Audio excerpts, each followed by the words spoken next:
बिस्मिल्लाहिर्रहमानिर्रहीम। अस्सलाम वालेकुम। तो इसमें हम देखते हैं, मैंने आपको कहा था कि हमारा जो सेकंड चैप्टर है उसमें हमने पहले दो करेक्टर्स कंज्यूमर और फर्म को डिस्कस करना है। सेम इसी तरह से हमारा जो थर्ड चैप्टर है उसमें भी हमने कंज्यूमर और फर्म को डिस्कस करना है। सेकंड चैप्टर में हमने ये देखा है कि किसी चीज की कीमत बढ़े तो डिमांड कम, कीमत बढ़े तो सप्लाई भी बढ़ती है, बस इतना देखा है। थर्ड चैप्टर में हमने ये देखना है कि किसी चीज की कीमत कितने परसेंट बढ़े तो उसकी डिमांड कितने परसेंट कम होगी, या किसी चीज की कीमत कितने परसेंट बढ़े तो उसकी सप्लाई कितने परसेंट बढ़ेगी। इसमें हम रेशो को देखते हैं, प्रोपोर्शनल चेंज को देखते हैं कि किस रेंज से चेंजेस आ रही हैं, प्राइस की वजह से डिमांड के ऊपर और प्राइस की वजह से सप्लाई के ऊपर। इसमें हम उस रेशो या उस रेंज को डिस्कस करते हैं। तो इलास्टिसिटी ऑफ डिमांड, मैंने कहा था कि इलास्टिक का मतलब होता है लचकदार, किसी चीज में कितनी चेंजेस आ सकती हैं। तो इलास्टिसिटी ऑफ डिमांड, डिमांड में कितनी चेंजेस आ सकती हैं, वो किस वजह से आती हैं। हमेशा किसी चीज में तब्दीली उसके इर्द गिर्द के इन्वायरमेंट की वजह से आती है, जो चीजें उसके ऊपर असरअंदाज हो रही होती हैं। इसी तरह से डिमांड के ऊपर भी प्राइस और बाकी फैक्टर्स का इफेक्ट होता है।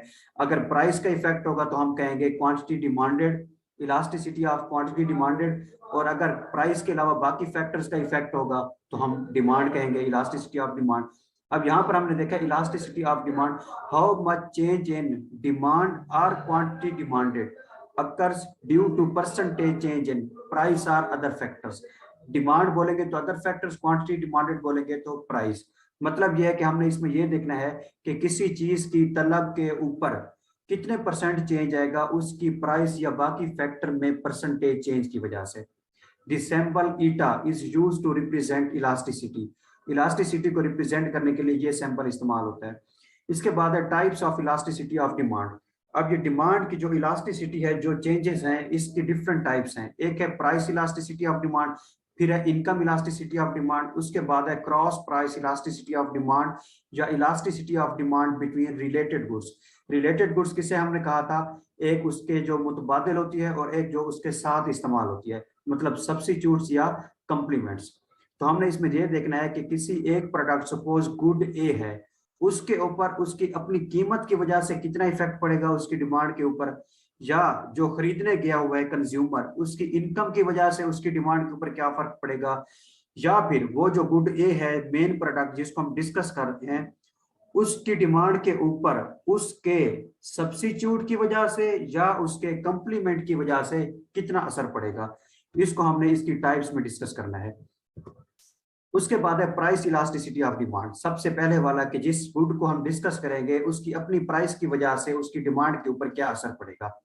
Proportionate change in quantity demanded due to proportionate change in price, कि एक चीज की गुड में कितनी रेंज में तब्दीली आती है, उसकी प्राइस में जो रेंज में तब्दीली आती है। मतलब ये कि गुड ए की डिमांड के ऊपर किस रेशो से तब्दीली आएगी, उसकी प्राइस की रेशो के चेंज होने की वजह से। इलास्टिक डिमांड ईडी, इसको ईडी से रिप्रेजेंट करते हैं, percentage change in quantity demanded divided by percentage change in its price. Demand के ऊपर प्राइस का इफेक्ट देख रहे हैं तो इसका फार्मूला भी आपने यही बनाना है कि डिमांड के ऊपर प्राइस का इफेक्ट है, जिसका इफेक्ट है वो नीचे आएगा, जिसके ऊपर इफेक्ट पड़ रहे हैं मतलब डिमांड के, वो ऊपर आएगा, और जिसका इफेक्ट है वो नीचे आएगा। Percentage change in quantity demanded divided by percentage change in its price. अब इसको हम इधर इसके अल्फाबेटिकली देखते हैं representation. ED is equal to Q2 minus Q1। Demand को आमतौर पर Q से शो करते हैं, ये क्वांटिटी, तो इसमें है Q2 माइनस Q1। Q2 मतलब जो चेंज आने के बाद की क्वांटिटी है, डिमांड में जो चेंज आया है, और Q1 जितनी पहले डिमांड चल रही थी। अब एक चीज की कीमत 5 रुपए थी तो दिन के 10 यूनिट उसके डिमांड करते थे लोग, तो ये Q1 थी। अब उसकी प्राइस 10 रुपए हो गई है तो अब लोग उसके 5 यूनिट डिमांड करते हैं। तो ये अब बाद में जो उसकी तब्दीली के बाद की डिमांड की मिकदार है, क्वांटिटी है, उसको हम Q2 बोलेंगे, और जो बाद वाली है जो पहले थी वो Q1 है। तो चेंज जो बाद में आया है ना, आफ्टर इफेक्ट, उसको पहले माइनस जो इनिशियल स्टेज थी, फिर इसको डिवाइड करेंगे Q2 minus plus Q1 divided by 2, ये एक साइड हो गई ऊपर वाली, फिर इसको डिवाइड करेंगे P2, प्राइस का भी इसी तरह से है, तो ये इसका फार्मूला बन गया है। इसके कोई भी फिगर्स हो, आप इस फार्मूले को यूज करके इसका न्यूमेरिकल सॉल्व कर सकते हैं। प्रैक्टिस है, लेकिन कोई लंबी चौड़ी बात नहीं है। इसकी डेफिनेशन ही इसका फार्मूला है कि quantity demanded due to percentage change in its price. तो क्वांटिटी डिमांडेड की परसेंटेज चेंज हम ऊपर लिखेंगे Q2 minus Q1 divided by Q2 plus Q1 divided by 2। अब इसमें एक हमने स्टेटमेंट में कंसेप्ट देखा, फिर उसी कंसेप्ट को हमने नीचे इक्वेशन में देखा है। अब इसके बाद है इसके डिफरेंट टाइप्स, डिफरेंट सिचुएशंस या कंडीशंस होती हैं। Degrees of price elasticity of demand, they are all used to calculate how a change in price of good affects the quantity demanded।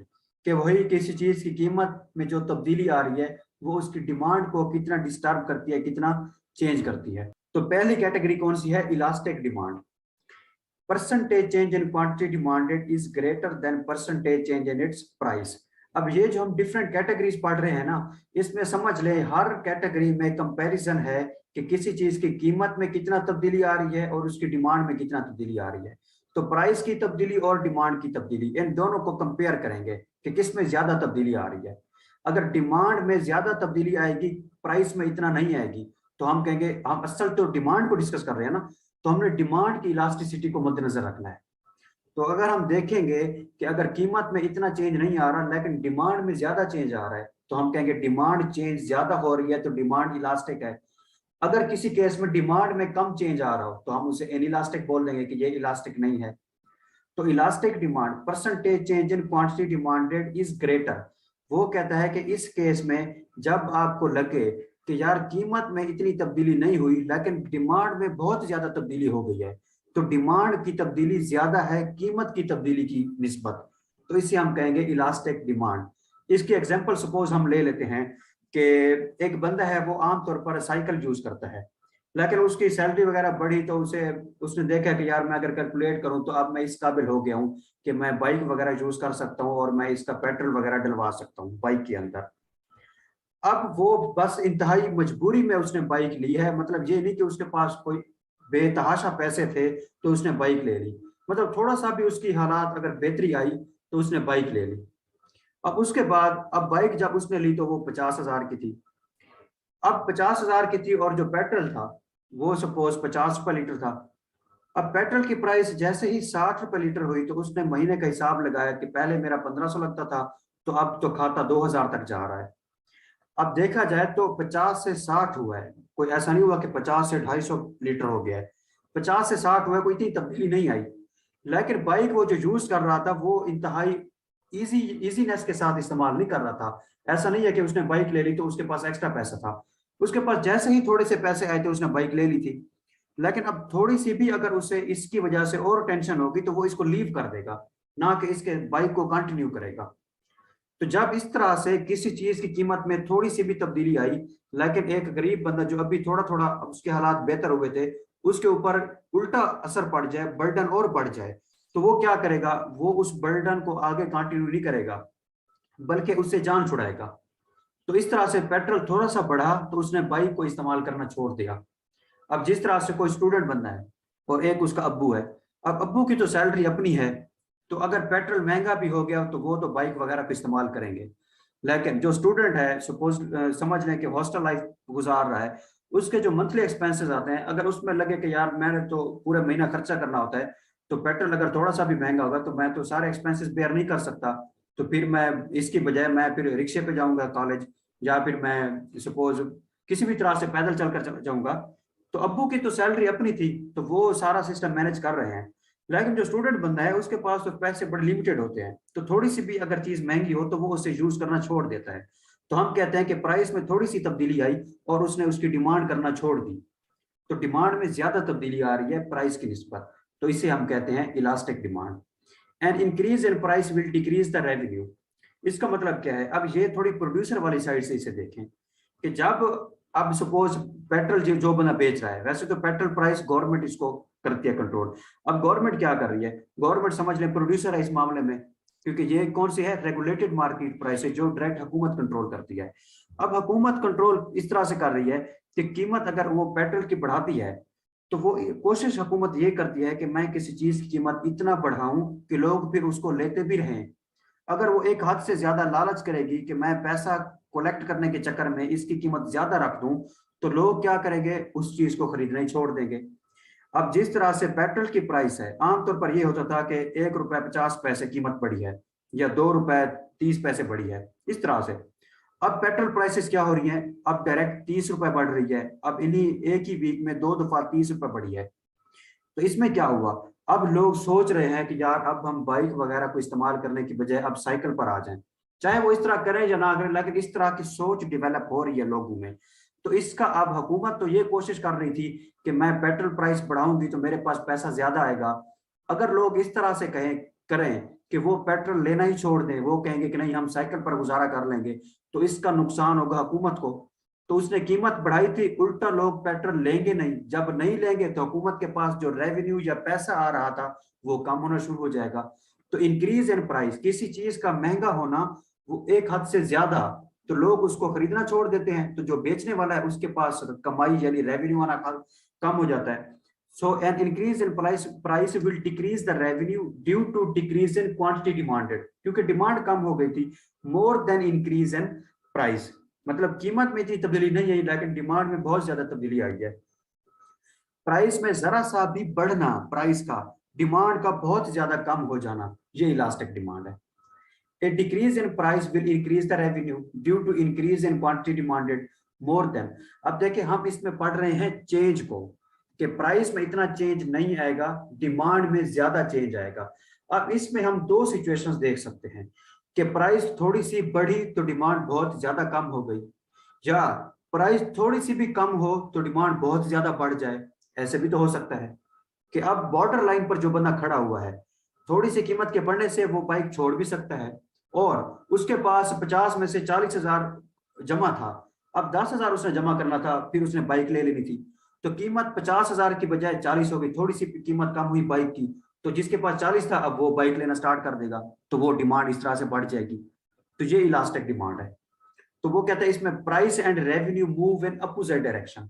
कीमत अगर बढ़ेगी, लोग खरीदना कम करेंगे तो रेवेन्यू भी कम आएगा बेचने वाले के पास। कीमत अगर कम होगी तो डिमांड ज्यादा होगी, तो रेवेन्यू भी ज्यादा आएगा। तो इसलिए कीमत का बढ़ना कमाई में कमी कर देता है, और कीमत का कम होना कमाई में इजाफा कर देता है।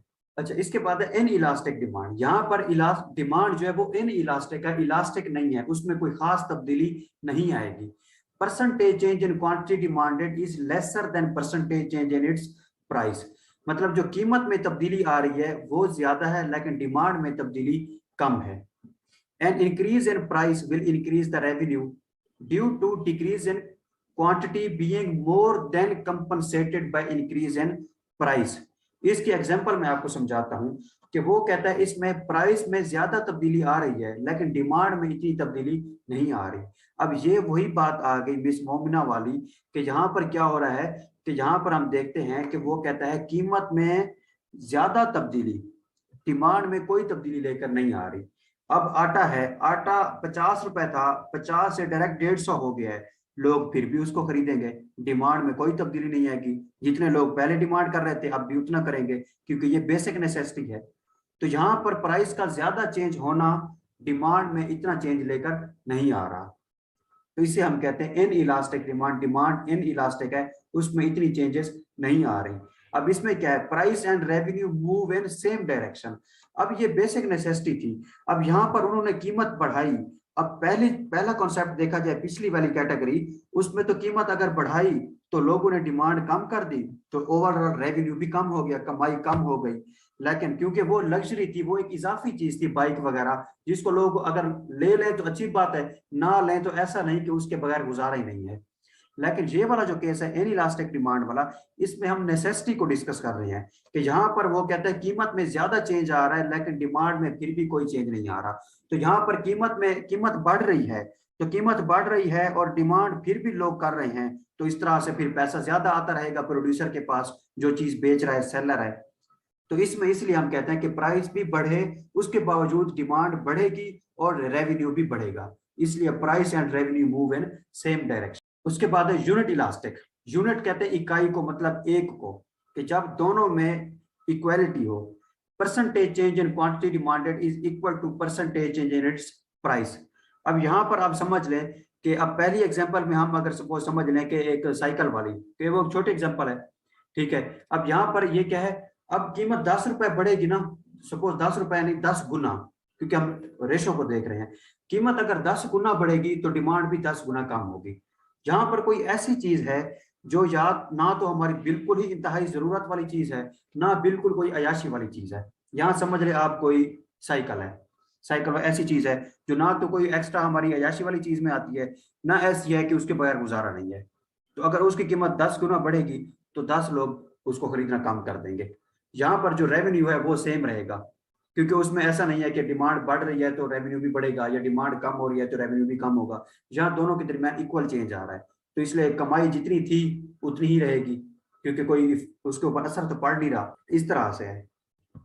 अब वो कहते हैं टोटल एक्सपेंडिचर मेथड जो है वो क्या करता है, ये चीजों को मालूम करने में मदद देता है कि उसकी डिमांड इलास्टिक है या इलास्टिक वगैरह। इसके बाद और कैटेगरी है परफेक्टली इलास्टिक।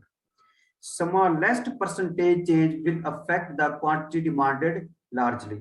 परफेक्टली इलास्टिक का मतलब होता है इंतहा का चेंज। एक तो एक हद तक चेंज होता है ना, ये इंतहा का चेंज है। कीमत में जरा सी भी थोड़ी सी भी चेंज आए ना तो डिमांड में बहुत ज्यादा चेंज आ जाता है। अब डिमांड में बहुत ज्यादा चेंज मतलब कि डिमांड बहुत ज्यादा या तो बढ़ रही है या बहुत ज्यादा कम हो रही है। अब यहाँ पर आप समझ लें कोई ऐसी प्रोडक्ट या कोई ऐसी गुड है जो आपके लिए बिल्कुल भी जरूरी नहीं है, उसको आपने बस वैसे लिया हुआ है कि यार चलो हम ये चीज ले लेते हैं, वरना ऐसा नहीं है कि आप उसको कोई ज्यादा इस्तेमाल करते हैं। सपोज आपने कोई गाड़ी ली हुई है, आपके पास ऑलरेडी एक गाड़ी थी, लेकिन आपको पता चला कि यार साथ हमसाए के घर 2 गाड़ियां हैं, तो आपने कहा कि यार मेरे घर भी 2 होनी चाहिए, तो उस चक्कर में आपने एक और गाड़ी ले ली। अब गाड़ी की कीमत थोड़ी सी भी अगर बढ़े ना तो आप कहते हैं यार अब हमने लोगों के दिखावे के लिए गाड़ी नहीं लेनी, क्योंकि इतनी ज्यादा जरूरी हमारे लिए है नहीं, तो हम इस तरह की एक्स्ट्रा जो गाड़ी हमने ली हुई है उसको हम रद्द कर रहे हैं, मुस्तरद कर रहे हैं, हम उसको लेते ही नहीं है। तो जब इतनी ज्यादा कोई फजूल चीज आप ले रहे हो जिसकी आपकी लाइफ के ऊपर कोई इतना असर नहीं पड़ रहा, तो उसकी जरा सी भी कीमत बढ़े तो आप उसको इस्तेमाल करना छोड़ देते हैं। तो इसमें परफेक्टली इलास्टिक बिल्कुल मुकम्मल तौर पर ये चेंज हो रही है डिमांड, हालांकि कीमत में बहुत ज्यादा बहुत ही इंतहा की छोटे लेवल की कमी आ रही है। Smallest price change will affect the quantity demanded largely. इसके बाद परफेक्टली इन इलास्टिक है। यहां पर वो क्या कहता है, वो कहता है कि कीमत में बेतहाशा भी तब्दीली आ जाए, डिमांड में जरा सी भी तब्दीली नहीं आती। अब जो नेसेसिटी वाले एग्जांपल मैंने पहले आटे वाली ली थी, अब इसके बाद आप एग्जांपल अगर मजीद इंतहाई और जरूरी आप चीज ले सकते हैं तो समझ लें जिस तरह से आप पीने का पानी है। अब कि कोई ऐसा एरिया है, कोई सहरा वगैरह, जहां पर जमीन से पानी वगैरह कोई साफ सुथरा निकलता ही नहीं है। अब खाना खाने से ज्यादा जरूरी है पानी पीना, ठीक है। अब ये इंतहा की जरूरत वाली चीज हम देख रहे हैं। अब जिस एरिया में पानी वगैरह नेचुरली तौर पर मिलता नहीं है, बल्कि वहां पर पैसों से पानी मिलता है बोतलों वगैरह में, अब वहां पर हो सकता है वो कहें कि यार 1 लीटर पानी की बोतल पहले 1000 की थी, अब 5000 की है। तो इसमें क्या हो रहा है, अब देखें प्राइस में इतना ज्यादा इतना बड़ा चेंज आ रहा है, लेकिन जो लोग हैं वो कहेंगे कि यार अगर हमने पानी ना पिया तो हम तो मर जाएंगे। तो वो क्या करेंगे, वो कहेंगे चाहे 5000 की फिर भी हमें दे दो, हमने लेनी है। अब इसमें प्राइस में इतनी बड़ी चेंज आई लेकिन डिमांड फिर भी लोग कर रहे हैं, तो ये परफेक्टली इन इलास्टिक हुआ। उसके बाद है methods for measuring elasticity of demand. Total expenditure method, total outlay method, इसे भी एक्सपेंसेस को कहते हैं, और टोटल रेवेन्यू मेथड। अब ये किसी चीज की इलास्टिसिटी फाइंड करने के मुख्तलिफ तरीके हैं। तो 3 मेथड है, पहला यही टोटल एक्सपेंडिचर मेथड, फिर परसेंटेज मेथड, फिर ज्योमेट्रिक मेथड। अब टोटल एक्सपेंडिचर मेथड या टोटल आउटले और एक्सपेंसेस मेथड और टोटल रेवेन्यू मेथड, ये क्या करता है, compares the total revenue at one price level to the total revenue at an other price level। अब किसी चीज की कीमत 10 रुपए है और वो डेली के 10 यूनिट हम सेल करते हैं तो हमारे पास 100 रुपए आता है। अब उसकी कीमत हमने 20 रुपए कर दी है, तो लोग उसमें सिर्फ 3 लोग खरीदने आते हैं, तो हमारे पास टोटल 60 रुपया आज की कमाई हुई है। तो पहले 10 रुपए की कीमत पर कितने हमें रेवेन्यू मिला और आगे 20 रुपए कीमत करके हमें कितना रेवेन्यू मिला, उन दोनों रेवेन्यू को हम कंपेयर करते हैं इस मेथड के थ्रू। उसके बाद है categories of elasticity of demand. अब वही कैटेगरी जो हमने पहले डिस्कस की हैं, अब इस मेथड में हम देखेंगे कि इस मेथड के थ्रू वो किस तरह से हमें नजर आ रही है। Relatively elastic demand. अब अगर आपके पेपर में यहाँ पर आपको मैं एक चीज बता दूं कि जब हमारा पेपर हुआ था तब रिलेटिवली का वर्ड इतना नहीं होता था, बस इलास्टिक डिमांड आमतौर पर पढ़ाया जाता था। पेपर में आ गया रिलेटिवली इलास्टिक डिमांड, तो वो बच्चों ने सोचा कि यार ये पता नहीं कोई अलग चीज है। तो सिर्फ इलास्टिक आ जाए या रिलेटिवली इलास्टिक आ जाए तो आपने यही समझना है। परफेक्टली इलास्टिक आ जाए तो वो और चीज है, लेकिन अगर इलास्टिक डिमांड लिखा हुआ हो या फिर रिलेटिवली इलास्टिक तो समझ लें यही चीज है। A small decrease in price will increase the total consumer's expenditure due to large increase in quantity demanded. अब हमने इसमें क्या डिस्कस कर रहे हैं, ये टोटल एक्सपेंडिचर मेथड है। एक्सपेंडिचर किसे कहते हैं? खर्चे को, एक्सपेंसेस को। तो जब एक चीज खरीदी जाती है तो खर्चा किसका हो रहा होता है, बेचने वाले का या खरीदने वाले का? ऑब्वियसली बात है खरीदने वाले का। तो कंज्यूमर जो है वो एक्सपेंस कर रहा होता है जब कोई चीज खरीदने जाता है, जब किसी चीज की डिमांड करता है। तो कंज्यूमर जो एक्सपेंस करता है उसको हम कहते हैं कंज्यूमर्स एक्सपेंडिचर। तो वो कहता है रिलेटिवली इलास्टिक डिमांड क्या है?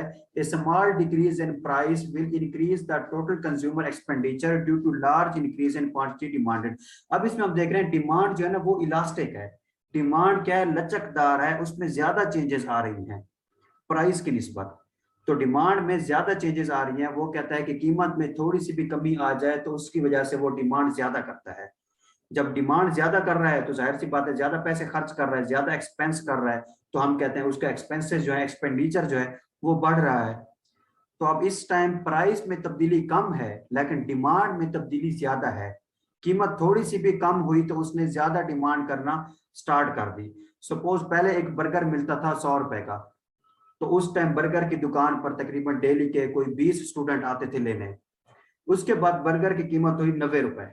स्टूडेंट के लिए ये भी मैटर करता है कि 10 रुपए कम हुई है तो ये भी बड़ी बात है। तो थोड़ी सी भी अगर तब्दीली कम थोड़ी सी भी तब्दीली आई, प्राइस थोड़ी सी भी कम हुई, तो पहले 20 स्टूडेंट आ रहे थे बर्गर लेने, अब 30 स्टूडेंट आएंगे। क्योंकि अब 10 रुपए कम हुए तो अब 30 स्टूडेंट ऐसे हैं जो 90 रुपए अफोर्ड कर सकते हैं। लेकिन पहले 100 रुपए थी तो वो सिर्फ 20 स्टूडेंट अफोर्ड कर सकते थे। तो अब 30 स्टूडेंट हैं वो ज्यादा, अब ज्यादा स्टूडेंट हो गए जिनका एक्सपेंस हो रहा है, जो उनका एक्सपेंडिचर हो रहा है। तो इस तरह से कीमत का थोड़ा सा 100 से 90 आना, उधर से जो स्टूडेंट हैं वो 20 से 30 हो गए। तो मतलब डिमांड में तब्दीली प्राइस की तब्दीली से ज्यादा है, मतलब ज्यादा इलास्टिक है। तो हम कहते हैं इसकी जो इलास्टिसिटी है वो एक से ज्यादा है। ये एक रिप्रेजेंटेशन है सिंबॉलिक। ठीक है, जब हमने कहा था कि यूनिट इलास्टिक, यूनिट का मतलब होता है एक, उसमें दोनों की तब्दीली बराबर थी। अगर डिमांड की तब्दीली बढ़ जाए तो हम कहेंगे एक से ज्यादा है। अगर प्राइस की तब्दीली बढ़ जाए डिमांड की निस्बत तो हम कहेंगे एक से कम है। क्योंकि मेजर जो ईटा है ना इलास्टिसिटी, ये किसको शो करता है? डिमांड की इलास्टिसिटी को, ना कि प्राइस की। तो हम इसी को मेन रखेंगे सामने और इसके मुताबिक देखेंगे। उसके बाद अब इसकी हम टेबल रिप्रेजेंटेशन देखते हैं, प्राइस, क्वांटिटी डिमांडेड और टोटल कंज्यूमर एक्सपेंडिचर। अब इसमें उसने क्या कहा है कि प्राइस थोड़ी सी भी कम हो तो डिमांड में ज्यादा तब्दीली आ जाती है। अब यहाँ पर आप अपना अगर दिमाग लड़ाएं तो कोई भी फिगर इस्तेमाल कर सकते हैं, चाहे आप जो भी फिगर्स इस्तेमाल कर रहे हों, लेकिन आपको दिमाग में ये पता हो कि यहाँ पर मैंने फिगर प्राइस वाले कॉलम में जो भी रखनी है, लेकिन ऐसी रखनी है कि प्राइस का चेंज थोड़ा सा दिखाना है, ज्यादा नहीं दिखाना, क्योंकि हम उसी कंसेप्ट को डिस्कस कर रहे हैं। और क्वांटिटी डिमांडेड के कॉलम में आपकी मर्जी है चाहे जो भी फिगर्स इस्तेमाल करें, लेकिन इतना पता हो कि यहाँ पर मैंने जो चेंज दिखाना है वो ज्यादा दिखाना है, क्योंकि हम इलास्टिक डिमांड पढ़ रहे हैं जहाँ प्राइस में थोड़ा चेंज होता है और डिमांड में ज्यादा चेंज होता है। और टोटल कंज्यूमर एक्सपेंडिचर में आप चाहे जो भी फिगर शो करें, लेकिन इतना पता हो कि एक्सपेंस बढ़ेगा। क्यों? क्योंकि अब ज्यादा बच्चे खर्चा कर रहे हैं बर्गर के ऊपर। तो प्राइस क्या हुई? थोड़ी सी कम हुई, 2 से 1। डिमांड ज्यादा चेंज हुई, 3 से 8 हो गई। और जो एक्सपेंडिचर था वो भी बढ़ा है, 6 से 8 हो गया है। तो ये एक ओवरऑल सैंपल्स हैं आपको कंसेप्ट को दिखाने के लिए।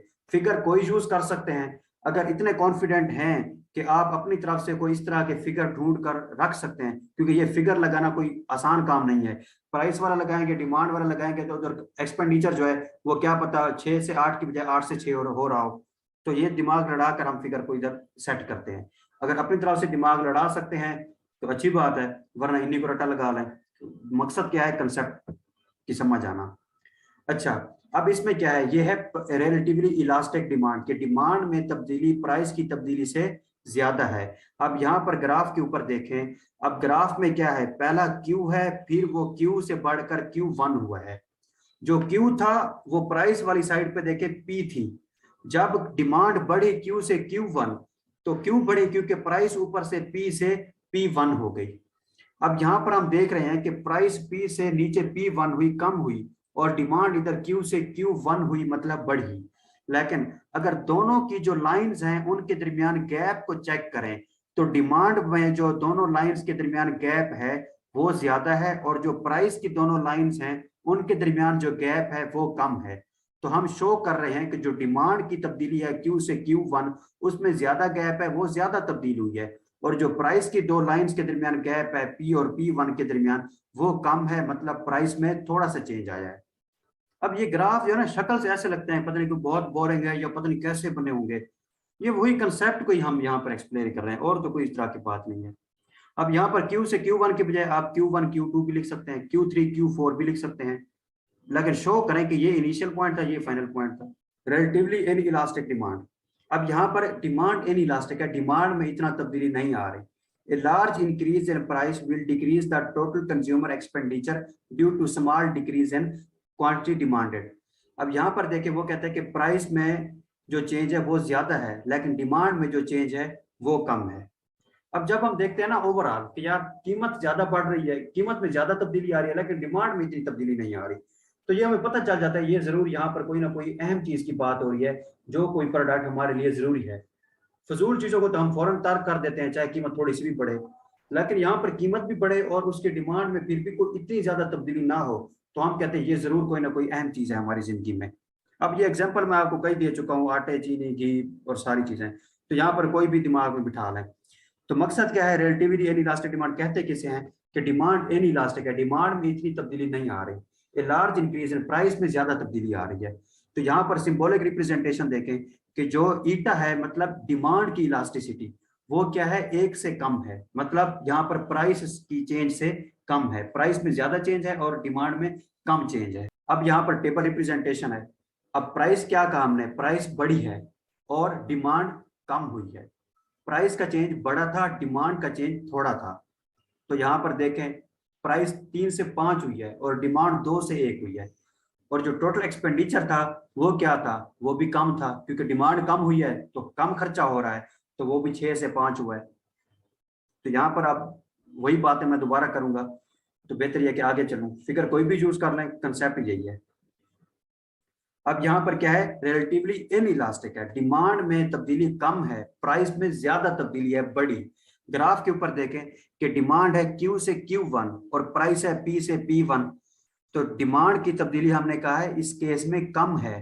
तो डिमांड की दोनों लाइंस देखें क्यू और क्यू वन वाली, उनके दरमियान गैप कम है, और प्राइस की दोनों लाइंस देखें उनके दरमियान गैप ज्यादा है, जो शो कर रहा है कि प्राइस में ज्यादा तब्दीली आई है और डिमांड में कम तब्दीली आई है। इसके बाद है unit elastic demand and equal change in price and demand, कि अगर सपोज प्राइस 5 गुना बढ़ी है तो डिमांड भी 5 गुना ही कम हुई है। जब इस तरह से एक जैसा माहौल हो तो हम क्या कहते हैं कि इसका जो खर्चा है जितना वो पहले कर रहा था अब भी उतना है, तो जिसकी वजह से हम कहते हैं इसमें जो इलास्टिसिटी है वो 1 के बराबर है। अब ये है नॉर्मल न्यूट्रल केस, तो हम कहते हैं इलास्टिसिटी 1 के बराबर है।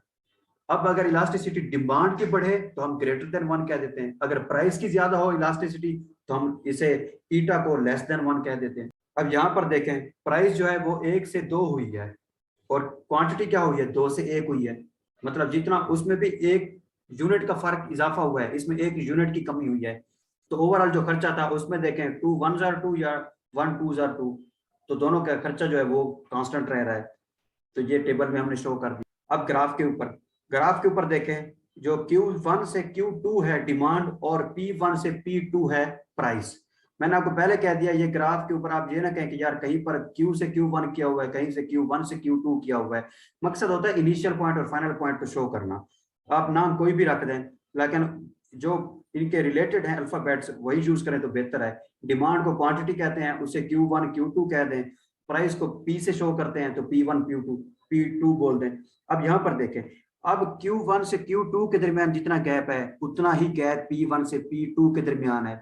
तो क्वांटिटी वाली लाइंस के दरमियान गैप और प्राइस वाली लाइंस के दरमियान गैप इक्वल है। तो हम कहते हैं जितना प्राइस में चेंज आ रहा है उतना ही डिमांड में चेंज आ रहा है।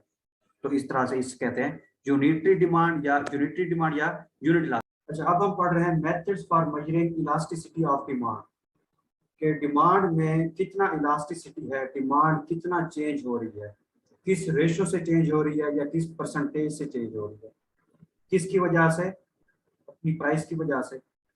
उसमें डिमांड में जो चेंज है वो उस प्रोडक्ट की जो चेंज है डिमांड की, वो उसकी अपनी प्राइस की वजह से भी हो सकता है, खरीदने वाले की इनकम की वजह से भी हो सकता है, और उस प्रोडक्ट के सब्स्टिट्यूट और कॉम्प्लीमेंट्स की प्राइस की वजह से भी डिमांड में चेंज हो सकता है। लेकिन अभी हम पढ़ रहे हैं प्राइस इलास्टिसिटी ऑफ डिमांड, मतलब ये कि जो प्रोडक्ट है जिसकी डिमांड की इलास्टिसिटी हम देख रहे हैं, उसी डिमांड की, उसी प्रोडक्ट की प्राइस का इफेक्ट हम देख रहे हैं। तो तीन मेथड्स हैं, पहला है टोटल एक्सपेंडिचर मेथड, फिर परसेंटेज मेथड और फिर ज्योमेट्रिक मेथड। तो इसमें हम देखते हैं पहला क्या है, टोटल एक्सपेंडिचर मेथड। अब इसमें जो एक्सपेंडिचर कौन करता है, जो चीज खरीदने जाता है वही खर्चा करता है ना, उसका एक्सपेंस होता है। तो कंज्यूमर जो चीज खरीदते हुए अपना एक्सपेंस या खर्चा करता है, उससे हम एक्सपेंडिचर समझ रहे हैं। और इसे अगर देखा जाए फर्म की तरफ से, तो फर्म के लिए क्या होता है, वो उसकी अर्निंग होती है, उसकी इनकम होती है, जिसे इकोनॉमिक्स की लैंग्वेज में हम कहते हैं रेवेन्यू। तो इस मेथड में हम एक दुकान के ऊपर जो बंदा चीज खरीदने गया है, खरीदने वाले की तरफ से जो वो खर्चा कर रहा है मतलब एक्सपेंडिचर, और जो बेचने वाला है जो वहां से पैसे कमा रहा है चीज बेचकर, उसका रेवेन्यू, उन दोनों को हम इसमें डिस्कस करते हैं। बेसिकली तो एक ही चीज है, एक ने 100 रुपया खर्चा और दूसरे ने वही 100 कमाया, तो उसी 100 को हम डिस्कस करते हैं। कंज्यूमर की तरफ से उसे हम एक्सपेंडिचर कहते हैं, फर्म की तरफ से उसे हम रेवेन्यू कहते हैं। compares the total revenue at one price level to the total revenue at another price level। मतलब ये कि एक दुकानदार है उसका कोई प्रोडक्ट है 10 रुपए का, तो जब वो दिन में किसी प्रोडक्ट के 10 पैकेट वगैरह बेचता है तो वो 100 रुपया कमाता है। अगले दिन उसने उसकी कीमत रखती है 20 रुपए, तो उसके 10 पैकेट की बजाय सिर्फ 3 पैकेट बिके हैं, तो उस दिन उसे 60 रुपए की कमाई हुई है। तो पहले 10 रुपए की कीमत के ऊपर उसे रेवेन्यू मिला था 100 रुपए, अगले दिन जब कीमत 20 रुपए हुई तो उसे रेवेन्यू मिला है 60 रुपए। तो अब 10 की प्राइस के ऊपर रेवेन्यू कितना मिला है और 20 की प्राइस के ऊपर रेवेन्यू कितना मिला है। तो 100 और 60 के हम कंपेयर जब करते हैं कि कीमत उतना थी 10 तो 100 रुपया कमाया, कीमत 20 की तो 60 रुपया कमाया। तो इन दोनों का कंपैरिजन जब हम डिस्कस करते हैं, उस मेथड को हम कहते हैं टोटल एक्सपेंडिचर मेथड या टोटल रेवेन्यू मेथड। अब इसमें हर कैटेगरीज को हम इस मेथड में डिस्कस करते हैं। पहले कौन सी है, रिलेटिवली इलास्टिक डिमांड या elastic demand. A small decrease in price will increase the total consumer expenditure due to large increase in quantity demanded। इस सिनेरियो में वो कहता है कि कीमत का थोड़ा सा भी कम होना डिमांड में क्या करता है, बहुत ज्यादा तब्दीली लेकर आता है। अब इसमें मैं आपको एग्जांपल दे रहा था कि सपोज एक बंदा है जो इतना ज्यादा अमीर नहीं है, बस उसकी सैलरी इतनी है कि उसका महीने का खर्चा पूरा होता है। अब आम तौर पर वो साइकिल यूज करता था, लेकिन उसने सोचा है कि मैं क्या करूं, इधर उधर से उधार वगैरह पकड़ लूं, कुछ पैसे मेरे पास हैं 30,000 और बाइक मिलती है 50,000 की, तो हो सकता है मैं 10,000 और उधार और बाकी 20,000 वगैरह उधार करके मैं बाइक ले लूं। अब जब उसे पता चलता है, सपोज हम इस सिनेरियो को इस तरह से देखते हैं, या ऐसे इसके एग्जांपल कल वाले दोबारा देख लेते हैं। इसका क्या हुआ कि सपोज एक बंदे के पास 40,000 है और बाइक है 50,000 की। अब इस टाइम वो 40,000 की वजह से तो बाइक नहीं ले सकता, क्योंकि बाइक जो है 50,000 की। तो जिसकी वजह से क्या हुआ, कीमत जो बाइक की थी पहले 50,000 वो अब 40 हो गई है, और उसकी जेब में भी 40,000 था। अब कीमत 10,000 कम हुई है, और 40,000 वाले बहुत से लोग थे जो 40,000 अफोर्ड कर सकते थे।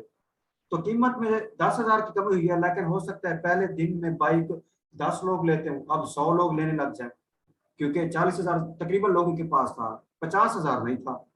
तो 50,000 की वजह से लोग नहीं ले रहे थे, कीमत में 10,000 की सिर्फ कमी आई, तो 40,000 अब होगी उसकी कीमत, तो 40,000 बहुत से लोग अफोर्ड कर सकते हैं। तो इस तरह से डिमांड बढ़ गई, तो डिमांड बढ़ी मतलब ज्यादा लोग उसकी तलब कर रहे हैं, ज्यादा खर्चा कर रहे हैं, तो इसको हम कहते हैं डिमांड में बहुत ज्यादा चेंज आया है, कीमत में थोड़ा सा चेंज आया था, तो रिलेटिवली इलास्टिक डिमांड। इसके बाद रिप्रेजेंटेशन क्या है, ईटा का सिंबल होता है डिमांड की इलास्टिसिटी।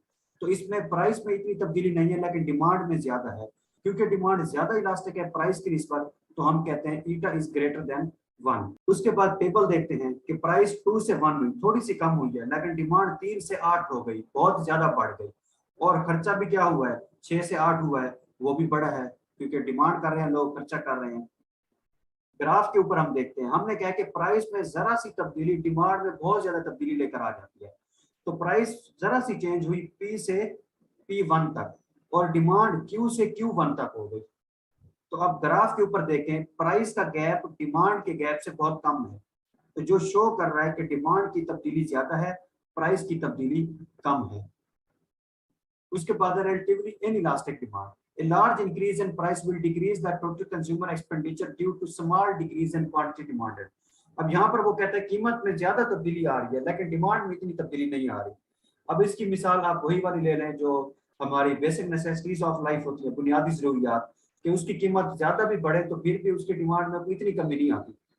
अब सपोज आप समझ लें यहाँ पर कि जिस तरह चीनी का इस्तेमाल है, चीनी वैसे बुनियादी जरूरत है लेकिन इस तरह भी नहीं है कि उसकी डिमांड में जरा चेंज ना आए, थोड़ा बहुत तो लोग उसको इस्तेमाल कम करना शुरू कर देते हैं। अब चीनी पहले 100 रुपए किलो थी तो लोग क्या करते थे, सपोज डेली का एक दुकान के ऊपर 10 किलो चीनी बिकती थी, अब उसकी कीमत बढ़ी है, 100 से डायरेक्ट 150 हो गई है। तो पहले 10 किलो बिकती थी, अब क्या होगा, अब 8 किलो बिकेगी। ऐसा भी नहीं होगा कि लोग बिल्कुल छोड़ दें क्योंकि चीनी एक बुनियादी जरूरत है, ऐसा भी नहीं है कि अब भी 10 किलो बिके, क्योंकि इस तरह की चीज भी नहीं है कि जिसके बगैर जिंदगी ना गुजार सकें, कोई आटा या पानी तो है नहीं। तो इस तरह से हम क्या करेगा, वो अब पहले की निस्बत कम लोग लेंगे, जिसकी वजह से डिमांड में कमी हुई तो रेवेन्यू भी उसका, फर्म रेवेन्यू कम कमाएगी और कंज्यूमर एक्सपेंस कम करेगा, एक्सपेंडिचर उसका कम होगा।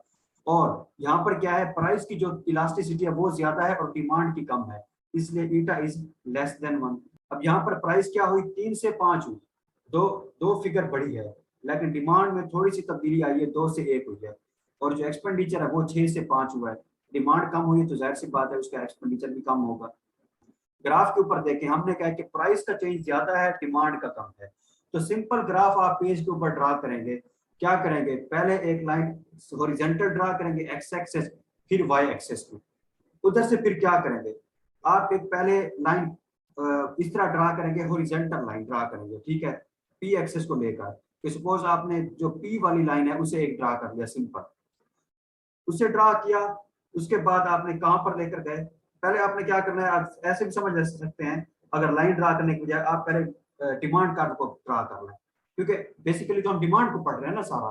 तो जो लास्ट डिमांड में हमने डिमांड कर्व पढ़ी थी तो वही चल रही है सारी आगे। कहीं पर कर्व इस तरह से है कि प्राइस का गैप बड़ा है, डिमांड का कम है, कहीं पर कर्व इस तरह से है कि डिमांड का गैप कम है और प्राइस का ज्यादा है। तो आपने पहले हॉरिजॉन्टल लाइन ड्रा करनी है एक्स एक्सेस, उसके बाद vertical line Y axis draw कर लेनी है। उसके बाद आपने इस तरह से लाइन ड्रा करनी है कि आपने जो पी वाली लाइन है, दोनों पी वाली लाइन पहले ड्रा करनी सपोज, लेकिन आपको पता है कि मैं इस टाइम कौन सी ड्रा कर रहा हूँ, इनइलास्टिक की, जिसमें प्राइस का चेंज बड़ा है, डिमांड का कम है। तो पी वाली दोनों लाइंस को ड्रा करें तो गैप बड़ा रखें और दोनों को डिमांड कर्व के ऊपर ड्रा कर, आगे डिमांड कर्व ड्रा कर लें, जब उसको टच करें और नीचे की तरफ जब उसे ड्रा करेंगे ऑटोमेटिकली क्या होगा, Q और Q1 का गैप छोटा होगा। इसमें कोई लंबी साइंस नहीं है, आपने लाइंस को ड्रा करना है, सिंपल कंसेप्ट एक है, उसको आपने डेफिनेशन में देखा, फिर टेबल में देखा, फिर ग्राफ में देखा, फिर आगे कंक्लूजन भी होता है कि हमने इसमें देखा है कि प्राइस का गैप ज्यादा है, डिमांड का कम है, तो लिहाजा डिमांड में कम तब्दीली आ रही है, तो हम कहेंगे ये इनइलास्टिक डिमांड है। थोड़ा पेज के ऊपर ट्राई करके देखिए, सिंबॉलिक रिप्रेजेंटेटिव। अब यूनिट इलास्टिक डिमांड है। यूनिट इलास्टिक क्या है, यूनिट का मतलब होता है एक, जिसमें दोनों का जो चेंज है बराबर हो, and equal change in price and demand will keep the total consumers expenditure constant. मतलब क्या हुआ, जितनी प्राइस बढ़ी है डिमांड भी उतने ही लेवल की कम हुई है। ऐसा नहीं है कि प्राइस ज्यादा बढ़ी हो तो डिमांड में थोड़ी सी कमी आई हो, या प्राइस थोड़ी सी बढ़ी हो डिमांड बहुत ज्यादा कम हो गई हो, ऐसा नहीं है। जितने गुना कीमत बढ़ी है उतने ही गुना डिमांड कम हुई है, इसलिए हम कहते हैं इक्वालिटी है यहाँ पर, ईटा इज इक्वल टू 1। यहाँ पर प्राइस देखें 1 से 2 हुई है, एक फिगर बढ़ी है, और डिमांड क्या हुई है, 2 से 1 हुई है, वो भी एक फिगर कम हुई है। और एंड पर रिजल्ट क्या निकला कि 1 2s are 2 या 2 1s are 2, खर्चा दोनों का बराबर हो रहा है। कीमत अगर एक टॉफी 1 रुपए की थी तो हमने 2 ले ली, अगर वही टॉफी 2 रुपए की हुई तो हमने 1 ले ली। रिजल्ट क्या हुआ, दोनों केसेस में हमने खर्चे 2 रुपए ही है, हमारा खर्चा 2 रुपए का हुआ। अब यहाँ पर देखें प्राइस और डिमांड दोनों का गैप क्या है, इक्वल है। अब परसेंटेज मेथड, ये इंपॉर्टेंट भी है और इसके अलावा थोड़ा टेक्निकल भी है, इसकी कल समझ नहीं लग रही थी आप लोगों को सही से, इसको डिस्कस करते हैं। परसेंटेज मेथड, तो ये तो नाम से वैसे लग रहा है कि इसमें हमने परसेंटेजेस को देखना है। explains that how much elastic the demand is due to price। Her method में हमने ओवरऑल देखा यही है कि प्राइस की वजह से डिमांड में कितनी तब्दीली आएगी। डिमांड इलास्टिक होगी, इलास्टिक होगी, यूनिट इलास्टिक होगी, परफेक्टली इलास्टिक होगी या परफेक्टली इलास्टिक होगी। लेकिन बुक में 3 केसेस को डिस्कस किया गया, हमने भी 3 किए हैं, इलास्टिक, इलास्टिक और यूनिट वाला। अच्छा, इसमें परसेंटेज मेथड में वो क्या कहता है कि प्राइस की वजह से डिमांड कितना elastic, describes the ratio between percentage change in quantity demanded to percentage change in its price. ये वही रेशियो बता रहा है कि प्राइस की परसेंटेज चेंज की वजह से डिमांड में कितने परसेंट चेंज आएगा। इसका फार्मूला क्या है, elasticity of demand is equal to percentage change in quantity demanded due to percentage change in price. वही है कि प्राइस कितने परसेंट चेंज हुई है तो डिमांड में कितने परसेंट चेंज आएगा। अब जो नीचे वाला फॉर्मूला है इसे आप इग्नोर करें। अब है इसके पहला केस क्या है, relatively elastic demand, percentage change in quantity demanded is greater. Elastic है तो डिमांड में ज्यादा तब्दीली होगी प्राइस की निस्बत, वही एक ही बात है। और ये क्या है, इनइलास्टिक है तो इसमें प्राइस का चेंज ज्यादा होगा, डिमांड का कम होगा। यूनिट इलास्टिक है तो दोनों का चेंज इक्वल होगा। अब यहाँ पर है types of percentage method, point elastic method और आर्क इलास्टिक मेथड। यहाँ पर हमने फर्क देखना है। पॉइंट इलास्टिक मेथड क्या करता है, measures elasticity of demand on a very small change in price. और दूसरा क्या है, measures elasticity of demand on a large change in price. There is small change in the quantity demanded of a product due to small change in its price. अब paper में question आया है जहां पर वो कहता है कि प्राइस पहले इतनी थी अब इतनी हो गई है, डिमांड इतनी थी अब इतनी हो गई है, तो बताएं कि डिमांड इसमें इलास्टिक है या इनइलास्टिक है या परफेक्टली इलास्टिक है, जो भी है। अब आपने फिगर्स को देखना है। अगर आपको लगे कि यार प्राइस पहले 5 थी अब 6 हुई है, एक क्वेश्चन आता है जिसमें लिखा है कि प्राइस पहले P1 5 थी अब प्राइस P2 6 है। एक और क्वेश्चन आ जाता है जिसमें लिखा है प्राइस P1 5 है, प्राइस P2 10 है, 10 है। अब आप देख रहे हैं कि यार पहले वाले सवाल में जो चेंज था प्राइस का वो छोटा था 5 और 6, अगले सवाल में जो चेंज था वो बड़ा था 5 और 10 का। तो आपने वहीं से दिमाग में बिठा लेना है कि जहां पर प्राइस का चेंज छोटा है 5 और 6 मतलब सिर्फ एक का चेंज है, तो वहां पर मैंने पॉइंट इलास्टिसिटी वाला फार्मूला अपनाना है। और जहां आपको लग रहा है कि जहां पर डिफरेंस ज्यादा है 5 और 10, वहां पर आपने आर्क इलास्टिसिटी वाला मेथड अपनाना है। ये तो आप दिमाग में पहले बिठा लो। उसके बाद हमने क्या फर्क देखना है, there will appear just a point on the demand का, कि जो पहला मेथड है ना इसको अगर हम ग्राफ के ऊपर शो करें तो हम इस तरह से कहते हैं, सपोज आपके 5 भाई हैं और डेली का उनके वो 500 रुपए का खर्चा करते हैं, ठीक है, खर्ची अपने घर से जो लेते हैं, 5 भाई हैं और 500 का खर्चा करते हैं। हम कहते हैं कि ओवरऑल तो 500 का हुआ है, लेकिन इनमें से जो तीसरे नंबर वाला बंदा है ना, हमने सिर्फ ये देखना है कि ओवरऑल खर्चे में से वो कितना खर्चा कर रहा है। हमने एक बंदे को सिर्फ दिमाग में बिठाना है, ठीक है। ओवरऑल खर्चा किया 5 भाइयों ने, पांचों में से हमने ये देखना है कि जो तीसरे नंबर वाला है ना, हमने इसको मद्देनजर रखकर देखना है कि इसने कितना खर्चा किया है 500 में से। अब जरूरी नहीं कि 500 है तो क्या पता साहब ने 100 का खर्चा किया हो, क्या पता किसी ने 150 का किया हो, किसी ने 50 का किया हो, किसी ने 30 का किया हो। तो हमने क्या करना है, हमने 500 का खर्चा 5 भाइयों में से चेक करना है, जो तीसरे नंबर वाला है इसने 500 में से कितना खर्चा टोटल किया है। उसको जब मद्देनजर रखेंगे ना किसी एक बंदे को, किसी एक पॉइंट को, तो हम क्या कहेंगे, पॉइंट इलास्टिक मेथड, जब किसी एक बंदे को हम मद्देनजर रखें। हाँ, जब हम कहेंगे ना आर्क इलास्टिक मेथड, इसमें हम क्या करेंगे, इसमें हम पांचों की एवरेज ले लेंगे। वहां पर 500 में से हमने ये देखा है जो तीसरे नंबर वाला है ना, इसने 500 में से 150 इसने खर्च किया था। जो दूसरा मेथड है आर्क वाला, इसमें हम 500 को 5 भाइयों के ऊपर डिवाइड करेंगे, तो हम कहेंगे यार ओवरऑल 100 हर किसी ने खर्च किया है, चाहे हकीकत जो भी हो, लेकिन हम एवरेज ले लेंगे। तो पॉइंट मेथड में हम किसी एक बंदे को मद्देनजर रखेंगे, उसके हकीकत वाला खर्चा देखेंगे कि उस थर्ड वाले ने एक्चुअल कितना खर्चा किया है। लेकिन आर्क में हम क्या करेंगे, हम कहेंगे इसमें हम एवरेज ले लेते हैं, तो हम समझेंगे कि हर बंदे ने इतना खर्चा किया है, इसमें हम एवरेज की बात करेंगे। वो कैसे, अब इसका हम फार्मूला देखते हैं कि percentage change in quantity divided by percentage change in price. ये तो एक जनरल फार्मूला है जो इसकी डेफिनेशन वाला है। इसके बाद क्या है, इसके बाद हमारे पास पहला क्या है, परसेंटेज चेंज इन क्वांटिटी। अब ये तो एक पहले ओवरऑल इलास्टिसिटी का फार्मूला आ गया ना कि percentage change in quantity divided by percentage change in price. अब परसेंटेज चेंज इन क्वांटिटी जो हमने लिखा है, अब हमें पहले इसको भी तो सॉल्व करना है, इसका भी तो अपना कोई फार्मूला है परसेंटेज चेंज इन क्वांटिटी का। फिर इलास्टिसिटी का फार्मूला है ना ईटा, तो परसेंटेज चेंज इन क्वांटिटी का फार्मूला क्या हुआ, Q2 minus Q1 divided bye Q1 multiply by 100, ठीक है। अब ये जो तो फार्मूला के नीचे हमने ईटा लिखा हुआ है ना, ईटा के आगे जो पहला पोर्शन है upper portion percentage change in quantity, उसका जस्ट फार्मूला क्या है, नीचे वाला Q2 minus Q1 divided bye Q1 multiply by 100। एक तो दिमाग में रखे कि ये परसेंटेज मेथड है तो इसमें हम मल्टीप्लाई बाय 100 तो करेंगे, ठीक है। और पहला पोर्शन क्या है, Q2 minus Q1 divided bye Q1। इसमें समझ लें दो भाई थे, ठीक है। अब हम ओवरऑल क्वांटिटी की बात करें तो हमेशा ये होता है ना कि यार पहले इतनी क्वांटिटी इतनी डिमांड थी, उसके बाद प्राइस में कोई इस तरह का चेंज आया कि उसके बाद इतनी डिमांड हो गई। तो पहले वाले जो इनिशियल डिमांड होती है, इनिशियल पॉइंट होता है वो है Q1, और जो फाइनल पॉइंट है हमारा वो है Q2। बुक में है Q0 और Q1, इनिशियल को Q0 और फाइनल को Q1 शो किया गया है, लेकिन वो कंफ्यूजन पैदा करता है। इसलिए पहली डिमांड जो होगी ना किसी प्राइस की तब्दीली के पहले हम कहेंगे पहले इतनी डिमांड हो रही है किसी प्रोडक्ट की Q1, फिर हम कहते हैं कि अब प्राइस में कोई इस तरह का चेंज आया तो अब जो डिमांड है वो Q2 है। तो जब फार्मूला हम बनाएंगे, हम फार्मूला इस तरह बनाएंगे कि final demand minus initial demand divided by initial demand multiply by 100।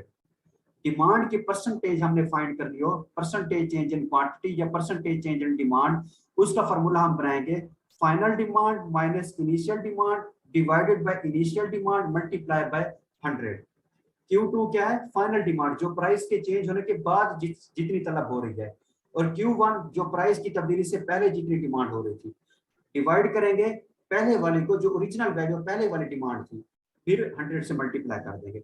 Same इसी तरह से प्राइस की चेंज देखनी है तो इसमें final price P2 minus initial price P1 divided by initial price P1 multiply by 100, ये इसका फार्मूला बना है। इसमें हमने एवरेज नहीं ली किसी की, इसमें हमने ये देखा है कि हमने इनिशियल पॉइंट से देखना है ना कि कितना बाद में चेंज आया है, तो इसलिए इनिशियल क्वांटिटी Q1 हम नीचे लिख रहे हैं कि Q1 के एस्पेक्ट से हम Q1 को मद्देनजर रखकर हम फाइंड कर रहे हैं। और आर्क में हम क्या करते हैं, हमने कहा कि इसमें हम एवरेज ले लेते हैं। एवरेज कैसे लेते हैं, इसमें हम लिखेंगे eta is equal to Q2 minus Q1, ठीक है, डिवाइडेड बाय, मकसद क्या है, नीचे वाला जो होता है ना उसको मद्देनजर रखा जाता है। पहले वाले पॉइंट में हमने मद्देनजर रखी थी इनिशियल पॉइंट को, ठीक है, स्पेसिफिक एक इनिशियल पॉइंट को, लेकिन इसमें हम डिवाइड किससे करेंगे, एवरेज से करेंगे, क्योंकि मैंने पहले कह दिया था उसमें हम तीसरे नंबर वाले भाई को मद्देनजर रखेंगे, यानी तीसरे वाला या यहाँ पर हम समझ लें दो में से इनिशियल वाला। और आर्क में हम सब की एवरेज लेते हैं, चाहे इनिशियल पॉइंट है या फाइनल, दोनों की एवरेज ले लेंगे।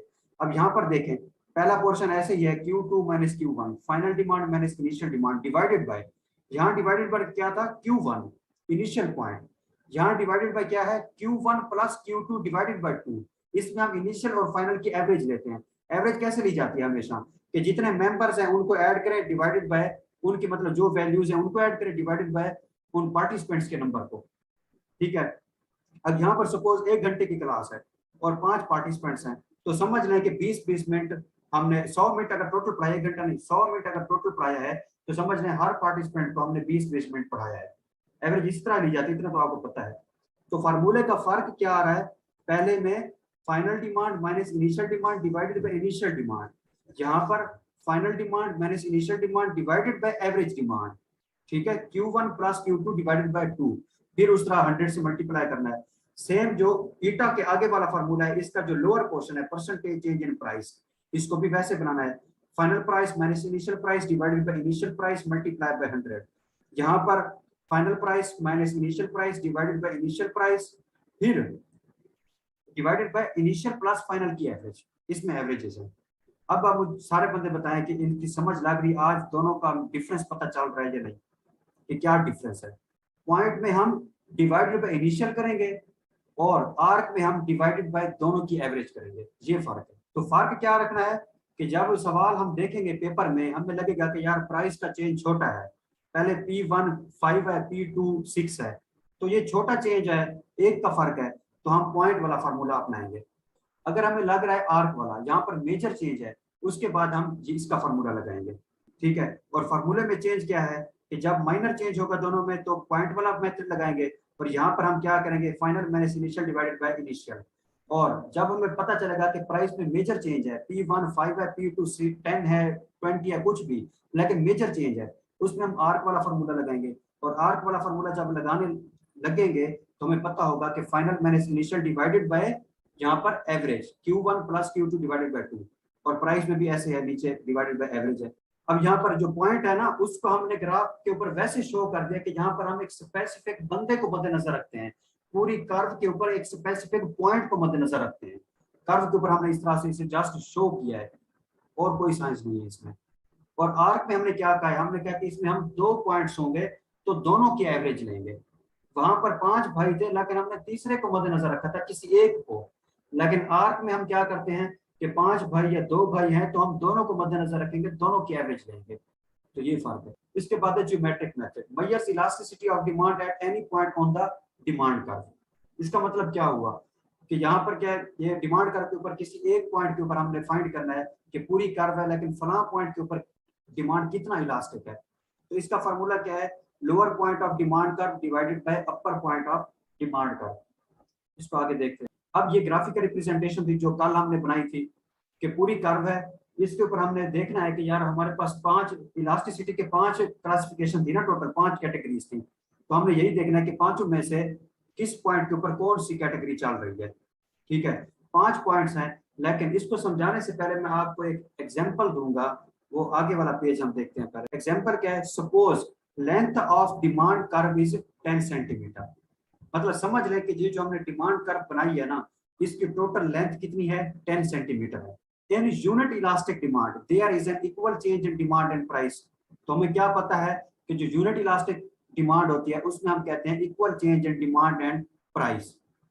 So at the middle of the curve, we will apply formula lower point of demand curve divided by upper point of demand curve. हम ये कहते हैं कि पूरी जो ये कर्व है वो 10 सेंटीमीटर की है, और हमें पता है कि यूनिट इलास्टिक डिमांड वो पॉइंट होता है जहां पर प्राइस का चेंज और डिमांड का चेंज दोनों क्या हो, आपस में बराबर हो। तो यहाँ पर इस कर्व के ऊपर हम देखेंगे कि यहाँ कर्व का जो सेंट्रल पॉइंट है ना, वो ऐसा पॉइंट है जो प्राइस और डिमांड दोनों का इक्वल चेंज शो करता है। अब यहाँ पर अगर डिमांड कर्व वाली जो लाइन है हमारी एक्स एक्सेस, अगर यहाँ पर हमने लिखा होता है ना सपोज 1 2 3 4 5 के ऊपर देखते हैं जो डॉट बना हुआ है, और इधर से प्राइस वाले एक्सेस पे देखते हैं 1 2 3 4 5, तो इधर से भी जो डॉट सेंटर में हमने बनाया है वो दोनों का सेम डिस्टेंस पे होता। प्राइस एक्सेस पे भी वो 5 के पॉइंट पर होता और डिमांड एक्सेस पर भी वो 5 के पॉइंट पर होता। तो हम इस तरह कहते हैं कि कर्व के ऊपर हमने जो पॉइंट मिडल में ड्रा किया है वो ऐसा पॉइंट है जहां पर प्राइस भी 5 फिगर तक जा रही है, प्राइस एक्सेस, और डिमांड एक्सेस भी 5 तक जा रही है। तो सेंटर ऑफ द कर्व जो पॉइंट है ये ऐसा पॉइंट होता है जहां पर प्राइस और डिमांड दोनों का इक्वल चेंज है। जहां पर हम फॉर्मूला क्या लगाते हैं, lower point divided by upper point. हमने कहा कि पूरी कर्व की लेंथ 10 सेंटीमीटर है, तो अगर हम सेंटर में से इसको कट करें तो इस सेंटर के नीचे कितनी लेंथ होगी, 5 सेंटीमीटर, और ऊपर कितनी होगी, वो भी 5 सेंटीमीटर होगी, क्योंकि हमने टोटल 10 को 2 पे डिवाइड किया ना सेंटर में से, तो 10 थी। अब इस सेंटर पॉइंट में हमने फाइंड करना है कि बताएं हमें इस पॉइंट के ऊपर इलास्टिसिटी कितना है। तो हम क्या करेंगे, हम कहेंगे इस पॉइंट पर हमने फाइंड करना है, और इलास्टिसिटी ज्योमेट्रिक मेथड के थ्रू फाइंड करने का फॉर्मूला क्या है, lower point divided by upper point. तो लोअर पॉइंट कितना है, 5 सेंटीमीटर, और इसके ऊपर वाला जो है वो भी 5 सेंटीमीटर है, तो 5 डिवाइडेड बाय 5, तो आंसर क्या निकला, 1। तो मतलब क्या हुआ कि बी पॉइंट सेंटर पॉइंट है, इसके ऊपर इलास्टिसिटी 1 है। अब और एग्जांपल देता हूं। इसके बाद क्या है, सपोज समझ लें यहाँ पर पहले जो पॉइंट नीचे वाला है ना, डिमांड वाली लाइन पे देखें, जो नीचे वाला पॉइंट है वो तो 0 है, इलास्टिसिटी किसके बराबर है, 0। उसके बाद पॉइंट सी है, टोटल लेंथ अगर 10 है, इसको आप अगर डिवाइड करें तो यहाँ पर जो बनेगी ना सी पॉइंट के ऊपर वो बनेगी 2.5 लेंथ, बी के ऊपर जो सेंट्रल पॉइंट है वहां पर लेंथ 5 सेंटीमीटर बनेगी, फिर जो ए पॉइंट है वहां पर 7.5 सेंटीमीटर बनेगी, और जो ऊपर वाला पॉइंट है वहां पर 10 बनेगी। ऐसा ही है ना। तो यहाँ पर हम देखते हैं कि अब सी पॉइंट के ऊपर हमने अगर सपोज इलास्टिसिटी फाइंड करनी है तो हम यहाँ पर सिंपल फार्मूला लगाएंगे, कौन सा, lower point divided by upper point. अगर यहाँ पर देखें लोअर पॉइंट मतलब 0 से सी पॉइंट तक कितनी लेंथ है, 2.5, उसको डिवाइड कर दें टोटल लेंथ से, टोटल से नहीं अपर से, सी से अपर वाली, तो सी से नीचे 2.5 लेंथ है, सी से ऊपर 7.5 है, तो 2.5 को 7.5 से आप डिवाइड करेंगे तो आंसर निकलेगा 1 से कम। तो मतलब क्या हुआ, एक से कम इलास्टिसिटी है तो हम कहेंगे ये इलास्टिक। हाँ, आर का फॉर्मूला आप सही कह रहे हैं, बुक में चेंज है, लेकिन आप ये वाला फॉर्मूला लगाएंगे तो उसका रिजल्ट यही निकलेगा। आप सिर्फ एमसीक्यूज में अगर आ जाए और उधर ऑप्शन जो गिवन हो सकता है ये वाला फार्मूला ना हो जो मैं आपको बता रहा हूँ, ये फार्मूला इसी का है, ये वाला भी यूज किया जाता है। एक चीज के कई फार्मूले हो सकते हैं। तो अब इसका आर्क वाला फार्मूला, इसका आंसर भी वही निकलेगा जो आपकी बुक वाला फार्मूला है, आंसर दोनों का सेम निकलेगा। तो इस तरह से आपकी इजीनेस के लिए और कंसेप्ट की बेस पर इसका फार्मूला यही बनता है जो मैंने आपको बताया है। बुक में उन्होंने इसको तोड़ मरोड़ कर बना दिया है, आप उसको याद कर सकते हैं सिर्फ इसलिए कि क्या पता एमसीक्यूज में आ जाए और ऑप्शन गिवन हो, तो क्या पता बुक वाला फार्मूला वहां पर सही आंसर हो, तो आप उसको वैसे याद कर लें। लेकिन जब आपके पास कोई क्वेश्चन आए, आपने उसे सॉल्व करना हो, तो आप ये वाला फार्मूला यूज कर सकते हैं जो मैं आपको बता रहा हूँ, क्योंकि इसका आंसर भी वही निकलना है जो बुक वाला है।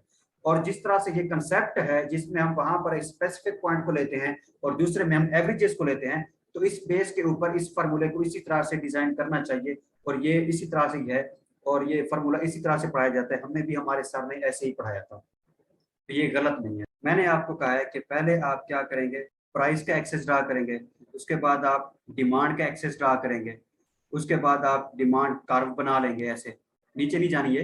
उसके बाद आप, ये क्या होगा, डिमांड वाला एक्सेस हो गया, ऊपर कौन सा होगा, प्राइस वाला एक्सेस हो गया, ये टोटल हमारे पास क्या हुई, डिमांड कर्व हो गई। और ज्योमेट्री मेथड को हम पढ़ रहे हैं, हमने कहा कि ये जो टोटल हमने कर्व बनाई है ना, सपोज इसकी टोटल लेंथ जो है हमारे पास, टोटल लेंथ वो है 10 सेंटीमीटर।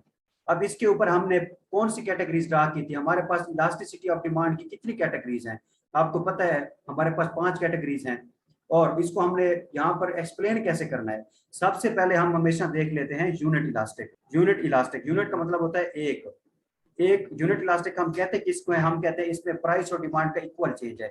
इक्वल चेंज है तो समझ लें इस पूरी कर्व को हमने इक्वालिटी पे डिवाइड कर देना है, सेंट्रल पॉइंट पे, ठीक है, सेंटर पॉइंट पे डिवाइड करेंगे। अब यहाँ पर अगर हमने मजीद फाइंड करना है तो इसको देखे, हमने कहा कि टोटल लेंथ इसकी 10 सेंटीमीटर है, और इसका फार्मूला क्या है, lower point divided by upper point, ठीक है। अब इसका लोअर पॉइंट कितना है, हमने सेंटर पे रखा है ना पॉइंट, सेंटर से नीचे कितनी है 5 सेंटीमीटर, और ऊपर कितनी है वो भी 5 सेंटीमीटर है, टोटल क्योंकि कितनी थी 10 सेंटीमीटर थी। अब हमने कहा है कि पहले सेंटर पॉइंट क्यों रखा कि इक्वल चेंज है प्राइस और डिमांड में, तो कर्व को इक्वल पे डिवाइड कर देंगे, सेंटर पे एक पॉइंट लगा देंगे, तो हम कहेंगे ये हमारा सेंट्रल पॉइंट हो गया। उसके ऊपर हम फार्मूला अपनाएंगे, lower point divided by upper point, तो लोअर कितना है 5 सेंटीमीटर, अपर कितना है वो भी 5 सेंटीमीटर है, तो 5 को 5 से डिवाइड करेंगे तो आंसर वही 1 निकलेगा। इसके बाद हमने क्या करना है, इसके बाद सपोज समझ ले एक ये वाला पॉइंट है, एक ये वाला पॉइंट है, इधर कर्व जब पहुंच रही है वो 0 है, यहाँ पर 2.5 है, यहाँ पर 5 है, यहाँ 7.5 है, और इस पर 7.5 है, और ऊपर 10 है, ठीक है। पूरी कर्व 10 सेंटीमीटर की है, पहले लेंथ यहाँ पर तो उसकी 0 है ना, 0 से आगे यह पहला पॉइंट 2.5 इसकी लेंथ हो गई, सेंटर तक 5 हो गई, फिर दरमियान में 7.5 हो गई, फिर एंड पे टोटल लेंथ इसकी 10 सेंटीमीटर हो गई है। अब सपोज हमने 0 पे फाइंड करनी है इलास्टिसिटी, तो हम क्या करेंगे, lower point divided by upper point, तो लोअर पॉइंट इसका 0 है, अपर पॉइंट कितना है, पूरी की पूरी लाइन अभी ऊपर पड़ी है यानी 10 सेंटीमीटर, तो आंसर क्या निकलेगा 0 निकलेगा। अब यहाँ पर हमने फाइंड करना है, तो इसका फॉर्मूला क्या है, lower point divided by upper point, तो 2.5 से नीचे कितनी लेंथ है, यही 2.5 है, अपर वाली कितनी है टोटल 7.5 बच जाती है 10 में से, तो इसको डिवाइड करेंगे 2.5 डिवाइडेड बाय 7.5, आंसर निकलेगा जो भी होगा। अगर एक हो तो यूनिट इलास्टिक होगा, एक तो नहीं होना, वो तो सेंटर में होना है ना, लेकिन एक से कम हो तो इनइलास्टिक होगा, एक से ज्यादा हो तो वो परफेक्ट इलास्टिक होगा सपोज। उसके बाद हमने क्या करना है, 5 पे वो यूनिट इलास्टिक निकाल दिया। अब ऊपर वाला दरमियान का पॉइंट कौन सा है, 7.5 है, यहाँ पर हमने इलास्टिसिटी फाइंड करनी है, तो हम क्या करेंगे, lower point divided by upper point, इस पॉइंट से नीचे कितनी लेंथ है टोटल 7.5 है, और इससे ऊपर कितनी बच जाती है 2.5 बच जाती है 10 में से, तो इसको 2.5 से डिवाइड करेंगे तो आंसर निकलेगा। इसके बाद एंड पर है, एंड पर कितनी लेंथ, टोटल 10 की 10 हो जाती है, क्योंकि पूरी अब कर्व हमने क्रॉस कर दी है, पूरी लेंथ उसकी हो गई है। तो अब इसको हमने कैसे करना है, lower point divided by upper point, lower कितनी है पूरी की पूरी 10 सेंटीमीटर है, ठीक है, और अपर कितनी है कुछ भी नहीं है, यहाँ पर तो कर्व खत्म हो गई, तो 0 पे डिवाइड कर देंगे। किसी भी फिगर को 0 पे डिवाइड करें तो इन्फिनिट हो जाता है। और अब हमें पता है कि इलास्टिसिटी की वैल्यू इन्फिनिट निकले तो मतलब ये ऐसा पॉइंट है जहां पर परफेक्टली इलास्टिक है, और जहां पर इलास्टिसिटी की वैल्यू जीरो निकले तो ये ऐसा पॉइंट है जहां पर परफेक्टली इनइलास्टिक है। अब रिलेटिवली इलास्टिक डिमांड इलास्टिक है, lower point of demand curve is greater than upper point of demand curve. वो कहता है कि इलास्टिक तब होगी जब इसका नीचे वाला जो पोर्शन है वो बड़ा होगा, ऊपर वाला कम होगा। तो देख लें जहां पर ये इन्फिनिट निकली है वहां पर नीचे वाला पोर्शन क्या था, पूरी की पूरी कर्व थी, बड़ा पोर्शन था ना, ऊपर कुछ भी नहीं था। 7.5 पे क्या थी ये इलास्टिक, सिंपल इलास्टिक थी, परफेक्टली इलास्टिक नहीं थी। तो वहां पर भी देखा जाए तो नीचे 7.5 था, ऊपर कितना 2.5 बचता था। तो उसी कर्व का ऊपर और नीचे वाले पोर्शन को आपने मद्देनजर रखना है। और ये सारी कैटेगरीज इसी तरह की है। उसके बाद है types of elasticity of demand. अब तक जो हमने डिमांड की इलास्टिसिटी देखी है वो उसकी अपनी प्राइस की वजह से देखी है। अब हम क्या कर रहे हैं, अब हम देख रहे हैं कि उसके ऊपर किसी और चीज का भी इफेक्ट पड़ता है। तो इनकम इलास्टिसिटी ऑफ डिमांड, जो बंदा चीज खरीदने गया हुआ है आपके अब्बू, उनकी इनकम की वजह से डिमांड में कितना चेंज आता है। Proportionate change in quantity demanded due to proportionate change in income, कि किसी चीज की डिमांड में कितने परसेंट कितनी रेशो से चेंज आएगा, क्यों, क्योंकि आपके पापा की इनकम की चेंज की वजह से। और दूसरा क्या होता है, cross price elasticity of demand, मतलब proportionate change in quantity demanded for good X due to proportionate change in price of good है। जहां पर किसी एक प्रोडक्ट की डिमांड में तब्दीली आएगी उसकी अपनी प्राइस की वजह से नहीं, उसके सब्स्टिट्यूट या उसके कंप्लीमेंट की प्राइस की वजह से। ठीक है, इसलिए इसे क्रॉस कहते हैं, मतलब एक गुड और बाकी गुड दोनों की डिमांड और प्राइस एक दूसरे को क्रॉस कर रही है। जो पहले है प्राइस इलास्टिसिटी ऑफ डिमांड वो हमने पढ़ ली है। अब हमने पढ़नी है इनकम इलास्टिसिटी ऑफ डिमांड, कि किसी प्रोडक्ट की डिमांड में तब्दीली जब खरीदने वाले की इनकम की वजह से आए। Proportionate change in quantity demanded of good X due to, अच्छा जहां पर हमने पहले क्रॉस प्राइस को पहले इनकम वाला पढ़ लेते हैं। Income elasticity of demand, proportionate change in demand of goods due to proportionate change in income of consumer, मतलब वही है कि डिमांड में चेंज आए खरीदने वाले की इनकम की वजह से। इसका फॉर्मूला क्या है, percentage change in quantity demanded due to percentage change in income. वहां पर प्राइस की वजह से था तो नीचे हमने परसेंटेज चेंज इन प्राइस लिखा, यहाँ पर इनकम की वजह से है तो नीचे हमने परसेंटेज चेंज इन इनकम लिख दिया। फॉर्मूला इसका भी वैसे बनेगा सेम, सिर्फ अल्फाबेट्स चेंज हो गए, बाकी सेम फॉर्मूला होगा। उसके बाद है types of income elasticity of demand. जब इनकम की बात होती है ना तो तब हम गुड्स को डिवाइड करते हैं नॉर्मल गुड्स और इंफीरियर गुड्स में। ठीक है, ये हमेशा याद रखना है। जब कंजम्पशन की बात होती है तो तब हम चीजों को डिवाइड करते हैं उसके सब्स्टिट्यूट और कंप्लीमेंट्स वगैरह। ठीक है, जब इनकम की बात होगी तो हमेशा गुड्स को जब आप डिवाइड करेंगे दो स्टेजेस में, आपको पता होना चाहिए या तो नॉर्मल गुड्स होंगी या फिर इंफीरियर गुड्स होंगी। अब वो कहता है जो इनकम इलास्टिसिटी ऑफ डिमांड है इसकी दो आगे ब्रांचेस हैं या दो इसकी डिवीजन हैं, एक है positive income elasticity of demand और एक है negative income elasticity of demand. तो वो कहता है जो नॉर्मल गुड्स होती है ना उस मामले में ये पॉजिटिव निकलती है इसका आंसर, और जब इंफीरियर गुड्स की हम फाइंड करते हैं तब इसका आंसर जो होता है वो नेगेटिव निकलता है। तो इसको देखें, proportionate increase in demand of good due to proportionate increase in income of consumer. वो कहते हैं जब किसी कंज्यूमर की इनकम बढ़े और डिमांड भी बढ़े तो हम कहते हैं इस टाइम जो इनकम इलास्टिसिटी ऑफ डिमांड है ये पॉजिटिव है। और ये पॉजिटिव होता तब है जब नॉर्मल गुड्स हो। और नॉर्मल गुड्स क्या होती हैं, मैंने आपको बताया था कि एक बंदे की तनख्वाह बढ़े तो उसके दो रिजल्ट निकलते हैं, या तो किसी चीज को वो और खरीदने लग जाता है या किसी चीज को छोड़ देता है। सपोज एक बंदा है उसकी सैलरी पहले थी 30,000, तो उसके पास साइकिल थी, अब उसकी सैलरी हो गई 50,000। तो इस टाइम वो क्या करेगा, वो कहेगा यार साइकिल जो है वो एक घटिया चीज है, इंफीरियर गुड है, तो इसको मैं इस्तेमाल करना छोड़ देता हूँ, तो मैं बाइक वगैरह अब ले लेता हूँ। तो इस टाइम क्या हुआ, उसकी इनकम बढ़ी तो एक चीज की डिमांड उसने कम कर दी, साइकिल को उसने छोड़ दिया है लेकिन बाइक को उसने कंटिन्यू किया है। तो बाइक की डिमांड इनकम के बढ़ने से बढ़ रही है तो ये नॉर्मल गुड हुई, और साइकिल की डिमांड इनकम के बढ़ने से कम हो गई तो ये इंफीरियर गुड हो गई। Proportionate decrease in demand of inferior goods due to proportionate increase in income of consumer. तो एक बंदे की सैलरी जब बढ़ती है तो वो जो आम गुर्बत वाली चीजें इस्तेमाल कर रहा होता है उनको छोड़ देता है, क्योंकि अब वो अफोर्ड कर सकता है महंगी चीजें। तो साइकिल को छोड़कर उसने बाइक को इस्तेमाल किया। और जब एक बंदे की सैलरी 50,000 थी उसके बाद 60 थी, तो इस टाइम उससे कोई डर नहीं था कि मेरी सैलरी कम तो नहीं हुई, कुछ ना कुछ बढ़ी है। बेशक गाड़ी नहीं ले सकता, बाइक को तो कंटिन्यू कर सकता है, तो इस तरह से बाइक को कंटिन्यू करता है, बाइक की डिमांड कंटिन्यू रहती है, तो हम कहते हैं इसकी डिमांड बढ़ रही है। अब इसको पॉजिटिव और नेगेटिव क्यों कहते हैं, अब पॉजिटिव गुड्स की जो नॉर्मल गुड्स हैं उसमें देख लें कि इनकम के बढ़ने से डिमांड भी बढ़ी है, तो मतलब डायरेक्ट रिलेशनशिप है between demand of normal goods and income of consumer.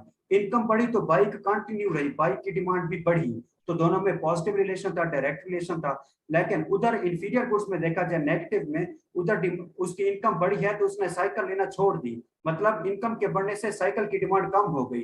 तो यहाँ पर क्या है, there is an inverse relationship between demand of inferior goods and income of consumer, इसलिए इसे नेगेटिव कहते हैं क्योंकि इनवर्स रिलेशन है। जैसे लॉ ऑफ डिमांड में प्राइस और डिमांड का इनवर्स रिलेशन था, तो उसे भी हम नेगेटिव कहते हैं।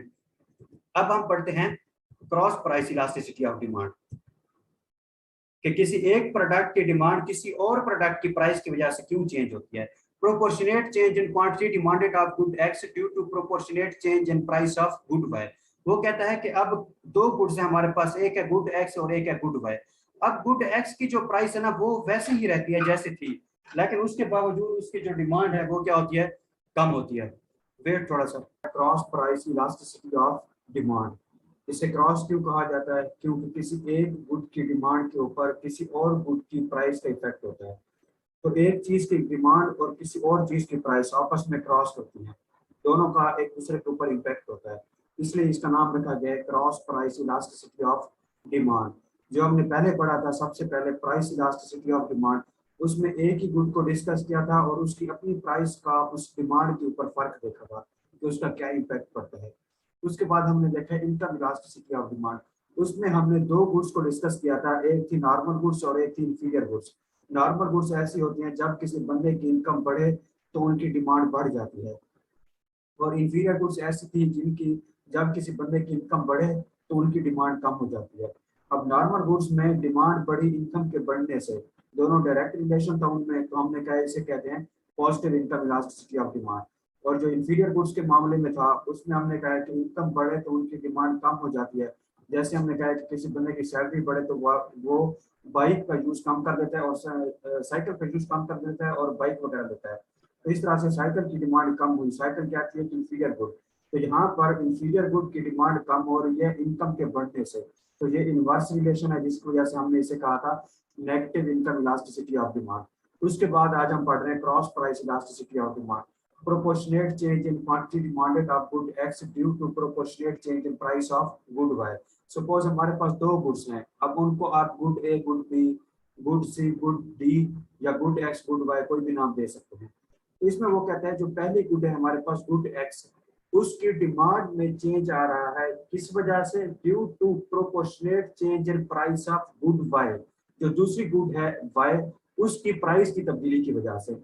अब इसमें हमने देखना है कि फार्मूला इसका क्या हुआ, cross price elasticity of demand का, percentage change in quantity demanded of good X, percentage change in price of good Y. ऊपर हमेशा हमने हर फार्मूले में यही लिखना है percentage change in quantity demanded. नीचे हमने पहला जो प्राइस वाला है, प्राइस वाली टाइप है प्राइस इलास्टिसिटी ऑफ डिमांड, उसमें हम क्या लिखेंगे, percentage change in price of that good.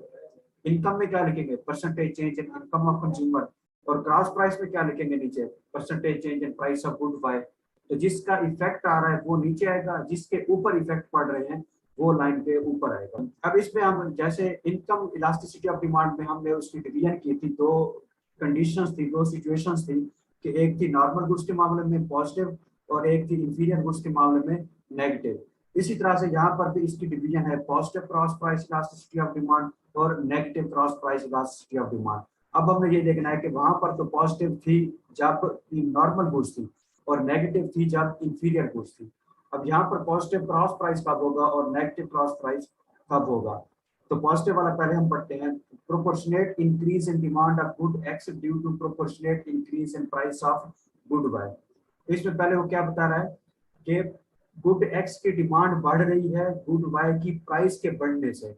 अब देखें गुड एक्स की डिमांड भी बढ़ रही है और गुड वाई की प्राइस भी बढ़ रही है, तो दोनों के दरमियान डायरेक्ट रिलेशन है। जब डायरेक्ट रिलेशन हो तो हम कहते हैं इनके दरमियान क्या है, एक पॉजिटिव रिलेशन है। There is a direct relationship between demand of good X and price of good Y. Therefore, it is called positive cross price elasticity of demand. अब ये पॉजिटिव हमने इसकी जो पढ़ी है पहली स्टेज के positive cross price elasticity of demand, इसमें हम देखते हैं कि ये कब पॉजिटिव होगी। अब वो कह रहा है कि गुड एक्स जो है उसकी डिमांड बढ़ रही है गुड वाई की प्राइस के बढ़ने से। ठीक है, अब यहाँ पर कैसे होगा, अब सपोज आप समझ लें कि कि आप क्रिकेट के प्लेयर हैं, क्रिकेट वगैरह खेलते हैं। अब यहाँ पर अगर आप देखेंगे कि कुछ ऐसी चीजें होती है जो एक दूसरे की जगह पर इस्तेमाल होती हैं, कुछ ऐसी चीजें होती है जो एक दूसरे के साथ इस्तेमाल होती हैं। यानी कि जो इनकम वाली हमने टाइप पढ़ी है, इनकम इलास्टिसिटी ऑफ डिमांड, उसमें नॉर्मल गुड्स और इंफीरियर गुड्स थी। इसमें gross price elasticity of demand में क्या होगी, कॉम्प्लीमेंट्स होंगे या सब्स्टिट्यूट होंगे। हाँ, यहाँ पर आप सब्स्टिट्यूट के एग्जांपल लेंगे। वो कैसे, कि सपोज कोक और पेप्सी दोनों क्या हैं, सब्स्टिट्यूट्स हैं। तो यहाँ पर क्या होगा, वो कहता है कि सपोज जो कोक है वो गुड एक्स है और जो पेप्सी है वो गुड वाई है। अब वो कहते हैं गुड एक्स यानी कोक की डिमांड बढ़ती है क्योंकि गुड वाई यानी पेप्सी की प्राइस बढ़ जाती है। अब गुड वाई जो है पेप्सी, उसकी जब प्राइस बढ़ेगी तो जाहिर सी बात है उसकी डिमांड कम होगी। जब उसकी डिमांड कम होगी तो लोग फिर उसके अल्टरनेटिव सब्स्टिट्यूट की तरफ जाएंगे, मतलब कोक की तरफ। तो इस तरह से देखा जाए कोक की अपनी कीमत जितनी थी पहले उतनी ही रही है, लेकिन उसकी डिमांड बढ़ गई है। क्यों? क्योंकि उसका जो मुतबादल था वो बहुत ज्यादा महंगा हो गया। तो इसमें एग्जांपल लेनी है आपने सब्स्टिट्यूट की। बार बार याद रखने, positive cross price elasticity of demand. लफ्ज पॉजिटिव है, यहाँ पर आप इनकम वाले केस में पॉजिटिव में नॉर्मल गुड्स के एग्जांपल, और क्रॉस वाले केस में पॉजिटिव में आपने सब्स्टिट्यूट के एग्जांपल लेनी है। इसके बाद है negative cross price elasticity of demand. यहाँ पर आपने कॉम्प्लीमेंट्स के एग्जांपल लेनी है। Proportionate decrease in demand of good X due to proportionate increase in price of good Y. अब यहाँ पर वो कहता है कि बैट और बॉल दोनों ऐसी चीजें हैं जो कॉम्प्लीमेंट्स हैं, एक दूसरे के साथ इस्तेमाल होते हैं। अगर आप बैट नहीं ले रहे तो आप बॉल भी नहीं लेंगे, अगर आप बॉल नहीं ले रहे तो आप बैट भी नहीं लेंगे, क्योंकि ये दोनों ऐसी चीजें जो इकट्ठे इस्तेमाल होती हैं, अकेले अकेले नहीं होती। तो इसमें क्या कहता है, वो कहता है कि अब दोनों इकट्ठे इस्तेमाल होनी है। अब बैट जो है वो पहले, सपोज जो बॉल है ना वो गुड एक्स है, वो पहले 150 की थी तो अभी भी 150 की है। लेकिन जो बैट है वो पहले 1000 का था तो अब 1500 को हो गया है। अब जब बैट महंगा हो गया है तो प्राइस बढ़ी है तो आप उसकी डिमांड कम कर देंगे। तो प्राइस के बढ़ने से बैट आप कम लेना शुरू कर देंगे, बैट की डिमांड कम कर देंगे। जब बैट की डिमांड कम करेंगे तो ऑटोमेटिकली बॉल की डिमांड भी कम करेंगे। हालांकि बॉल की अपनी प्राइस सेम रही है, 150 की उतनी ही रही है, लेकिन क्योंकि उसके साथ इस्तेमाल होने वाला जो बैट है वो महंगा हुआ तो आपने उसे लेना छोड़ दिया, जिसकी वजह से जब बैट नहीं ले रहे तो आप बॉल लेकर क्या करेंगे। तो इस तरह से ये नेगेटिव की एग्जांपल है कॉम्प्लीमेंट गुड्स। यहाँ पर मैं थोड़ा दोबारा से बताना चाहता हूँ कि types of cross price elasticity of demand, एक है पॉजिटिव और एक है नेगेटिव। पॉजिटिव में एग्जांपल लेनी है सब्स्टिट्यूट गुड की, नेगेटिव में एग्जांपल लेनी है कॉम्प्लीमेंट गुड्स की।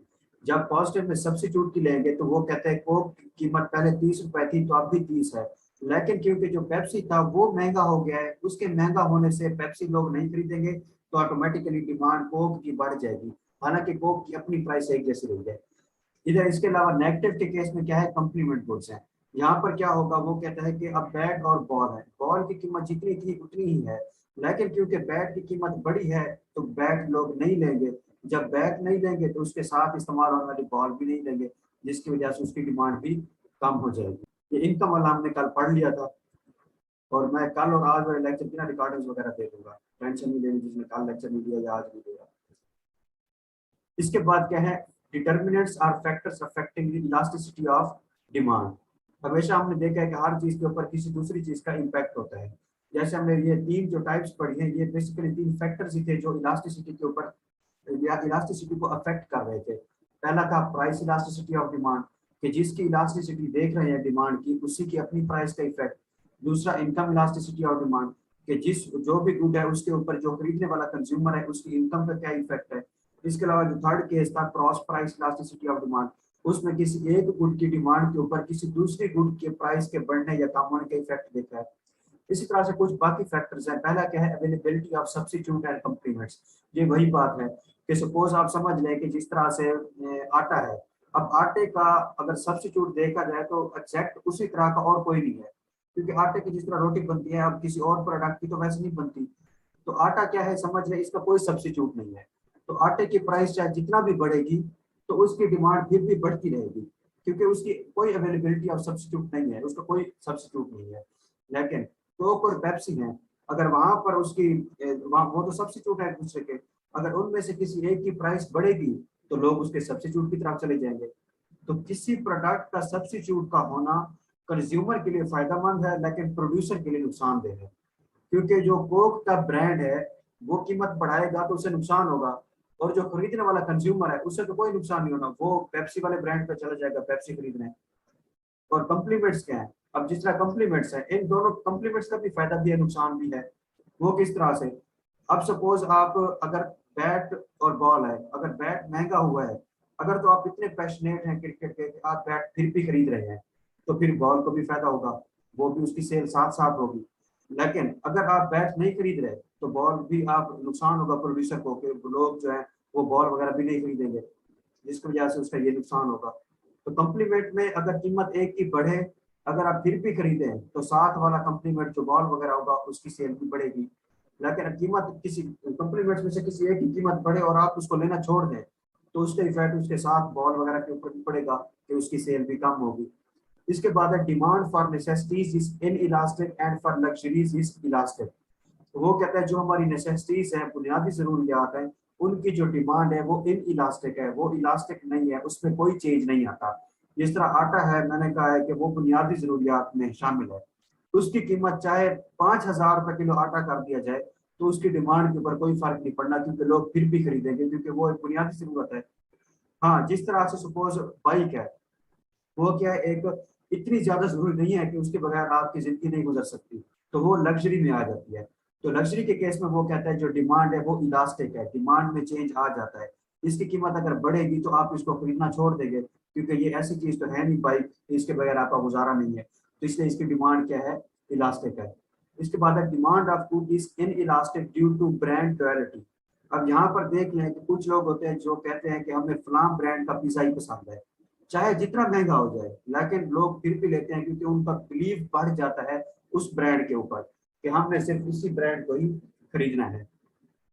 तो ये ब्रांड लॉयल्टी से कहते हैं कि उस ब्रांड के साथ एक किस्म की वफादारी है। वो कहते हैं कि चाहे इसके मुतबादल जितने भी हों, लेकिन जो ये चीज इस ब्रांड की है ना, वो किसी और ब्रांड की वैसी नहीं है, क्वालिटी भी वैसी नहीं है या क्वांटिटी वगैरह भी उधर सही नहीं मिलती। तो इस तरह से जब ऐसी बात आ जाए कि आप कहें कि नहीं मैंने ये चीज अगर लेनी है, अगर मैंने पिज्जा खाना है तो वो फोक्स एंड नाइफ का ही खाना है, तो ये फोक्स एंड नाइफ का जो ब्रांड है उसके साथ आपकी लॉयल्टी है, वफादारी है।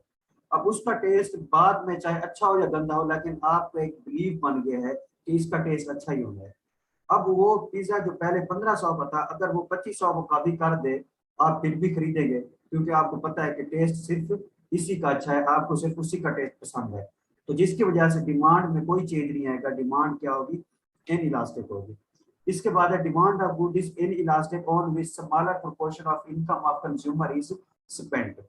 वो कहता है कि ऐसी चीज जिसके ऊपर हमारी इनकम का थोड़ा सा हिस्सा इस्तेमाल हो, उसकी डिमांड क्या होती है, इन इलास्टिक होती है, उसके ऊपर कोई चेंज नहीं आता। अब थोड़ा सा हिस्सा क्या मतलब, अब जाहिर सी बात है, एक चीज है जो है बहुत महंगी, अगर उसकी कीमत बढ़ेगी तो आप अफोर्ड नहीं कर सकेंगे।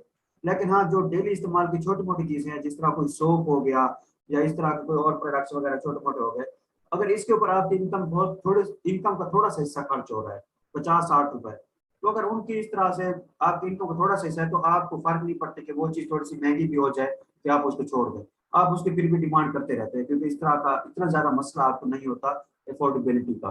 तो हम कहते हैं इनकी डिमांड क्या है, इन इलास्टिक है। इसके बाद क्या है, time period for switching from one product to another. Time period की बात हम बाद में बात करेंगे, एंड पे हमने पढ़नी। इसके बाद है practical importance of elasticity of demand. हमेशा किसी चीज का स्कोप या इंपॉर्टेंस जब हम पढ़ते हैं तो इसका मतलब यही होता है कि ये कहाँ कहाँ पर चीज इस्तेमाल होती है, हमें किस किस प्रोसेस को करते हुए इस कंसेप्ट को याद रखना चाहिए। वो कहता है पहला क्या है, कंज्यूमर्स को क्या है इसकी इंपॉर्टेंस, कंज्यूमर्स के लिए क्या है। Price of goods having elastic demand is not high because people can go towards their substitutes. Price of goods having elastic demand is not high because people can go towards their substitute. अब वो कहते हैं एक चीज है जिसकी demand क्या है, हैविंग इलास्टिक डिमांड, डिमांड में बहुत ज्यादा तब्दीली आती है, उसकी जो कीमत है वो ज्यादा हाई नहीं होती। क्यों? क्योंकि उनको पता है लोग उसके सब्सिट्यूट की तरफ चले जाएंगे। अब जिस तरह से एक दुकानदार है, उसे पता है कि जो कोक और पेप्सी हैं दोनों क्या हैं, सब्सिट्यूट हैं, और इनकी डिमांड क्या है, इलास्टिक है, बढ़ या कम हो सकती है, बढ़ भी सकती है और कम भी हो सकती है। तो वो कहते हैं इनकी जो प्राइस है ना वो हाई नहीं होगी, क्योंकि कोक को पता है मैं इसकी प्राइस हाई इसलिए नहीं रख सकता क्योंकि लोग इसका जो सब्सिट्यूट है पेप्सी उसकी तरफ चले जाएंगे। तो वो कहता है जिन चीजों का सब्स्टिट्यूट मार्केट में मौजूद हो उनकी कीमतें ज्यादा हाई नहीं होती, क्योंकि सब्स्टिट्यूट जब आ जाए तो सब्स्टिट्यूट की जो डिमांड होती है वो इलास्टिक होती है, क्योंकि जैसे ही एक की कीमत थोड़ी सी बढ़े लोग उसके सब्स्टिट्यूट में चले जाते हैं, तो उस पहली गुड की जो डिमांड होती है वो इलास्टिक होती है, उसमें बहुत ज्यादा चेंज आ जाता है, लोग उसको खरीदना छोड़ देते हैं। इसके बाद वो कहते हैं price of goods having inelastic demand, यानी ऐसी चीजें जिनकी डिमांड इन इलास्टिक हो, जिनकी डिमांड में कोई चेंज नहीं आता, तो दुकानदार को पता है कि ये ऐसी चीज है इसकी डिमांड में कोई तब्दीली नहीं आने वाली, तो उनकी जो प्राइस है वो ज्यादा रख देता है। क्यों? क्योंकि उसे पता है people can not go to other goods due to being necessities, उसे पता है कि जो आटा है इसका मुतबादल कोई नहीं है मार्केट में, जिसकी वजह से वो कहता है क्योंकि मार्केट में इसका कोई मुतबादल तो है नहीं, जिसकी वजह से वो क्या करता है इसकी कीमत हाई रखता है। उसे पता है कीमत मैं ज्यादा भी रखूंगा तो इसकी डिमांड इन इलास्टिक की रहेगी, कम नहीं होगी, चेंज नहीं आएगा, कम या ज्यादा नहीं मतलब चेंज नहीं आएगा। इसके बाद है producers, price of goods having elastic demand is kept low to retain the buyers.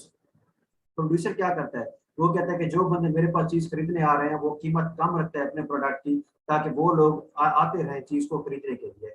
इसके बाद क्या, price of goods having inelastic demand is kept high because producers know people can not go to any other good due to being necessities. वही बात है, वो कहता है कि जिन चीजों की जो नेसेसिटीज होती है हमारी, उनकी जो प्राइस है दुकानदार ज्यादा रखता है, क्योंकि उनको पता है कि लोग और कहीं पर नहीं जा सकते, क्योंकि ये उनकी बुनियादी जरूरियात है। इसके बाद है government, tax on goods having elastic demand can decrease the revenue.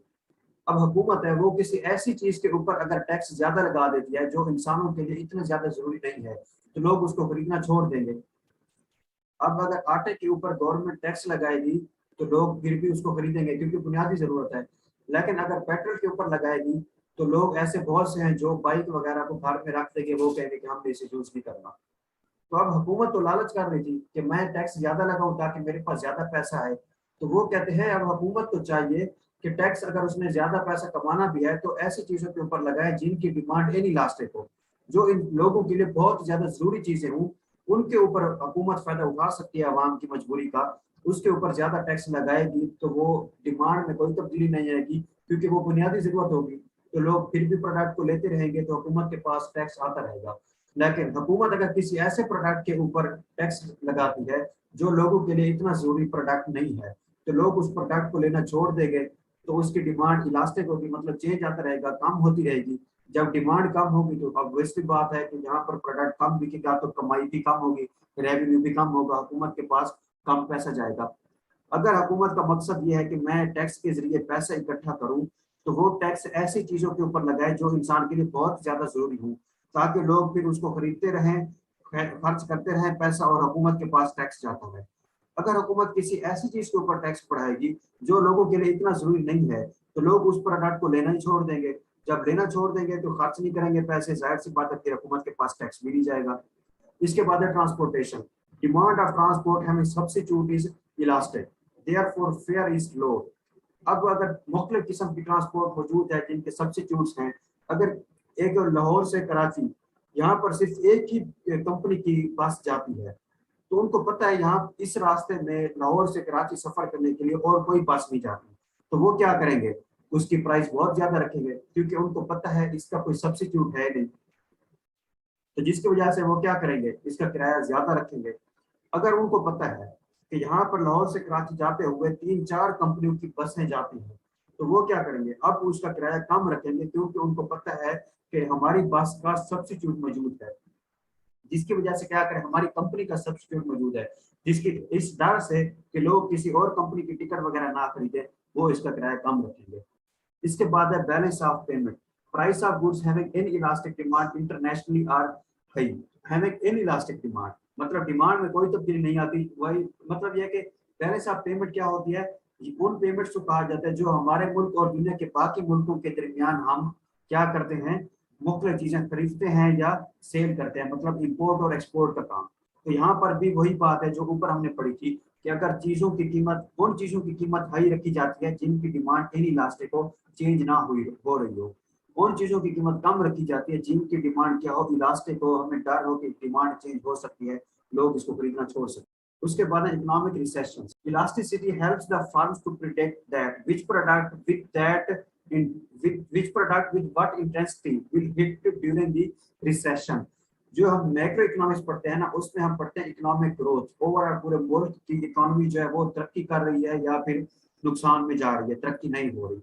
तो उसमें हम कहते हैं इकोनॉमी की मुख्तलिफ स्टेजेस होती हैं। जब हम कहते हैं कि पाकिस्तान तरक्की कर रहा है, तो उस टाइम हम क्या कहते हैं, पाकिस्तान जो इकोनॉमी है वो बूम की सिचुएशन में है, तरक्की कर रही है। लेकिन जब इकोनॉमी यानी मईशत खराब हालत में हो, तो हम कहते हैं इस टाइम इकोनॉमी किस हालत में है, रिसेशन की हालत में है। तो वो कहता है कि जब किसी मुल्क की मईशत मुश्किल हालात में हो, रिसेशन में हो, तो उस टाइम बेचने वाले बंदे को इलास्टिसिटी हेल्प करती है कि उसे कौन सा प्रोडक्ट बेचना चाहिए और किस तरह से बेचना चाहिए। और इसकी रिसेशन की एक्सप्लेनेशन जो है वो हमने आगे चैप्टर नंबर 10, 11 वगैरह है, तो उसमें मजीद इस तरह का एक्सप्लेनेशन हम पढ़ेंगे। लेकिन ये वैसे कंसेप्ट माइक्रो इकोनॉमिक्स का नहीं है, तो इसलिए इसको ज्यादा नहीं बताया जा सकता। ऊपर वाले जो कंसेप्ट थे वो माइक्रो इकोनॉमिक्स के हैं जो हम पढ़ रहे हैं। इसके बाद इलास्टिसिटी ऑफ सप्लाई। मैंने कहा था कि चैप्टर नंबर 2 में हम कंज्यूमर और फार्म को डिस्कस करते हैं, इसी तरह से चैप्टर नंबर 3 में भी कंज्यूमर और फार्म को डिस्कस करते हैं। तो अब चैप्टर नंबर 2 में जैसे हमने कंज्यूमर की डिमांड साइड पढ़ी थी और बाद में फार्म की सप्लाई साइड पढ़ी थी, इसी तरह से चैप्टर नंबर 3 में हम कंज्यूमर की पहले डिमांड साइड पढ़ चुके हैं, डिमांड की सारी इलास्टिसिटी वगैरह हर तरह से देख चुके हैं। इसी तरह से अब क्या होगा, अब फर्म की तरफ से सप्लाई साइड को देखेंगे। How much change in quantity supplied occurs due to percentage change in other factors. अब वो कहता है सप्लाई में जब चेंज है किसी भी फैक्टर की वजह से, क्योंकि ऊपर है इलास्टिसिटी ऑफ सप्लाई, ना कि प्राइस इलास्टिसिटी ऑफ सप्लाई। तो अभी हम कोई प्राइस या कोई भी फैक्टर नहीं कहेंगे, बस सप्लाई की इलास्टिसिटी हो, सप्लाई में सप्लाई कितना इलास्टिक है किसी भी फैक्टर की वजह से, उसे हम कहते हैं इलास्टिसिटी ऑफ सप्लाई। तो पहली टाइप क्या है, प्राइस इलास्टिसिटी ऑफ सप्लाई, कि किसी प्रोडक्ट की सप्लाई की कितना इलास्टिक या इन इलास्टिक है उसकी अपनी कीमत की वजह से। प्रोपोर्शनेट चेंज, यहाँ पर वर्ड आएगा change, proportionate change in supply due to proportionate change in its price. किसी भी प्रोडक्ट की सप्लाई के ऊपर किस रेशो से चेंज आता है उसकी अपनी प्राइस की वजह से। इसका फार्मूला क्या है, elastic supply is equal to percentage change in quantity supplied divided by percentage change in its price. वहां पर क्या था, डिमांड वाले केस में percentage change in quantity demanded divided by percentage change in its price. तो same formula है, वहां पर डिमांड था जहां पर सप्लाई है। अब डिमांड को हम टी से शो नहीं करते, हम कहते हैं डिमांड का मतलब वो मिकदार जो लोग मांग रहे हैं, डिमांड कर रहे हैं, उसे क्यू से शो किया जाता है। सेम इसी तरह से सप्लाई जो है, किसी प्रोडक्ट को हम बेचते कितने हैं, कितना बिकता है, वो भी तो उस प्रोडक्ट की क्वांटिटी होती है, तो उसको भी हम क्यू से शो करते हैं। इसके बाद इसकी कैटेगरीज है, जिस तरह से उसकी कैटेगरीज थी। पहली क्या है, इलास्टिक सप्लाई है, percentage change in quantity supplied is greater than percentage change in price. Elastic supply, supply क्या है, इलास्टिक है, सप्लाई में ज्यादा चेंज आ रहा है। तो इलास्टिक सप्लाई में हम कहते होते हैं कि इलास्टिक सप्लाई मतलब सप्लाई में ज्यादा चेंज आ रहा है प्राइस की निस्बत, मतलब प्राइस में चेंज कम है और सप्लाई में ज्यादा है। तो इसको आप ग्राफिकल रिप्रेजेंटेशन देख लें कि हमने पहले क्या बनाया, नीचे सप्लाई वाली लाइन खींची, उसके बाद प्राइस वाली। अब हमें पता है कि इसके दरमियान जो कर्व बनती है, हमने लॉ ऑफ डिमांड पढ़ा था, उसमें क्या था, प्राइस और डिमांड के दरमियान इनवर्स रिलेशन। उसके बाद हमने लॉ ऑफ सप्लाई पढ़ा था, उसमें प्राइस और सप्लाई का डायरेक्ट रिलेशन था। तो हमें पता है कि यहाँ पर अब हम जो सप्लाई की इलास्टिसिटी वगैरह सारी देखेंगे, उसमें कर्व हमें पता होना चाहिए कि इस तरह पॉजिटिव और अपवर्ड होगी, जिस तरह ये रेड लाइन है, क्योंकि इस दोनों के दरमियान प्राइस और सप्लाई में डायरेक्ट रिलेशन होता है। और डिमांड में आपको पता है वो डाउनवर्ड और नेगेटिव स्लोप थी। तो इसमें आपने देखना है कि देखिए अब प्राइस वाली जो दो लाइंस हैं उनके दरमियान गैप, और जो सप्लाई वाली दो लाइंस हैं उनके दरमियान गैप। तो कौन सा डिफरेंस है, सप्लाई में ज्यादा गैप है, ज्यादा चेंज है प्राइस की निस्बत।